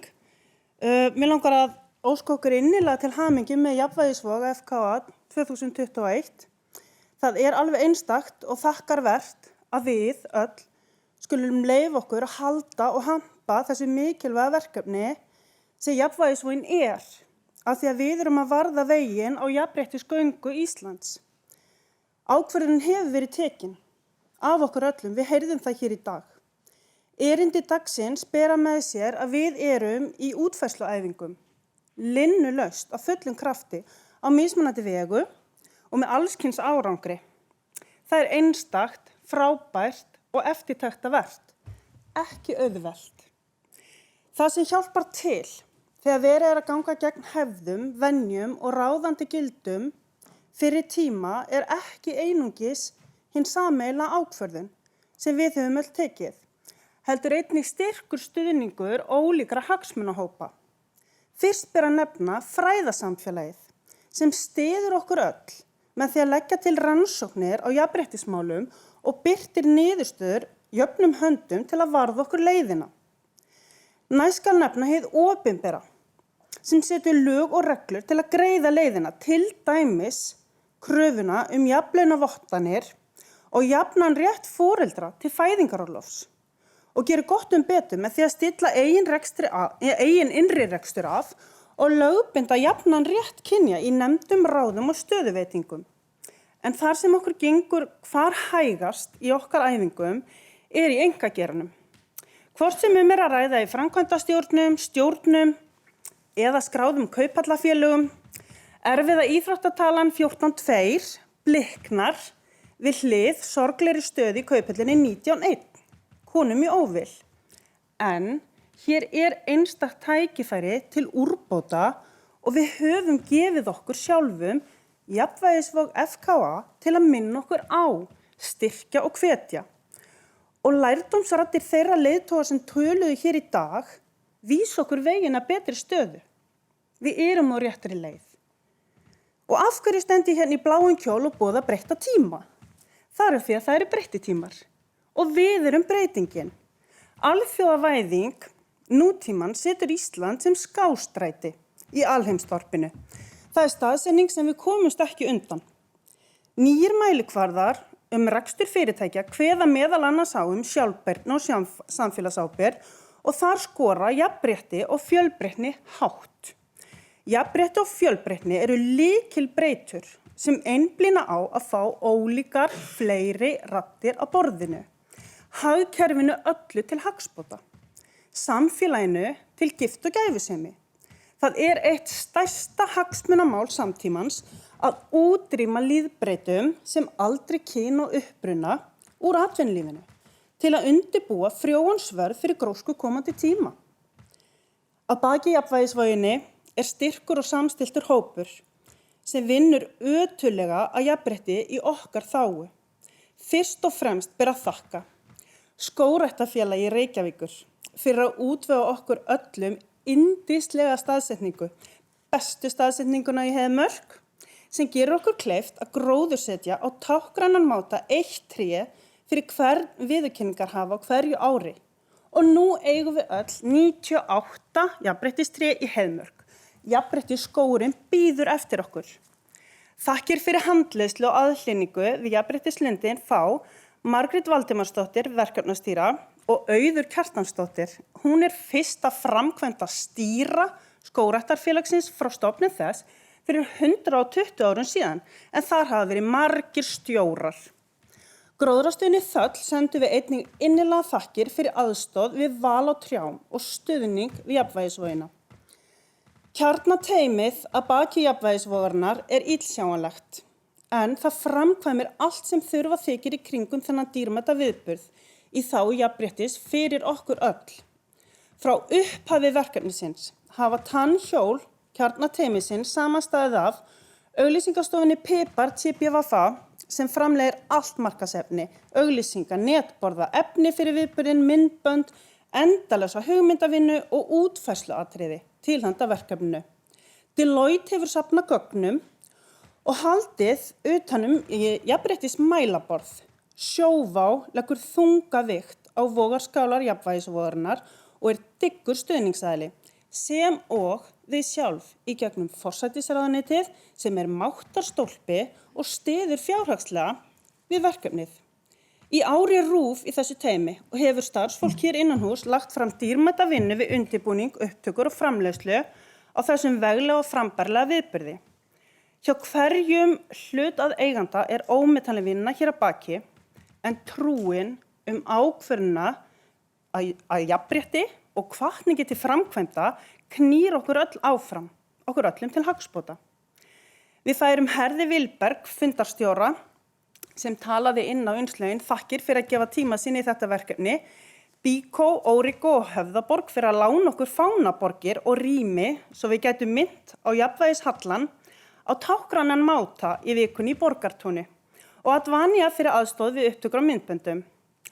Aðrir fréttamiðlar í landinu stóðu jafnvægisvoginni einnig dyggilega baki og sýndu umtalsverða velvild. Sýn fær hugheila þakki fyrir mikinn styrk í formi birtinga og torg fyrir velvild og stuðning. Samstaðan skiptir hér höfuðmáli. Fyrirlesurum dagsins og aðilum í myndböndum færum við hjartans þakkir. Þau voru öll auðsótt, enda erum við öll saman á þessari jafnréttisvegferð. Okkar allra ljúfustu FKA-konu, Elísu Rít, berum við á höndum og blásum undir hennar vængi fyrir að afhenda viðurkenningar fyrir jafnvægisvogina í 3. skipti. Þið kannski þekkið mannin hennar, hann er líka ágætur. Síðast en ekki síst sendum við þeim 152 þáttakandum í jafnvægisvoginni. Það reyndar bættust við 2 í dag sem að mér langar svo að segja frá þegar það er yndislegt. Stjórnvísi og bílalegan Hertz hoppið á vagnin á síðustu stundu og sem á ykkur 53 viðurkenningarhöfum dagsins hamingjuóskir fyrir að ákveða og velja að setja jafnréttið í fyrsta sæti. Ísland hefur margoft verið sagt best í heimi jafnrétti en það er einungis skást í heimi. Það er til Íslands litið og það er eftir því tekið í alheimsþorpinu. Skástrætið þykir kröftugt, Það hlaði smá og knáu fólki, hikar ekki við að framkvæma með gleði, þolinmæði og þrautsegju. Sýnum okkur sjálfum og þorpinu hvernig framúrskarandi flottar æfingar í jafnrétti líta út. Hækkum ramma og komum okkur í úrvalsdeild með þéttum jafnréttisskógi. Fyrir hönd félagskvenna í atvinnulífinu og kjarnateiminu og reyndar Íslendinga allra þakka ég kærlega fyrir frábæra jafnvægisvog 2021 til hamingju.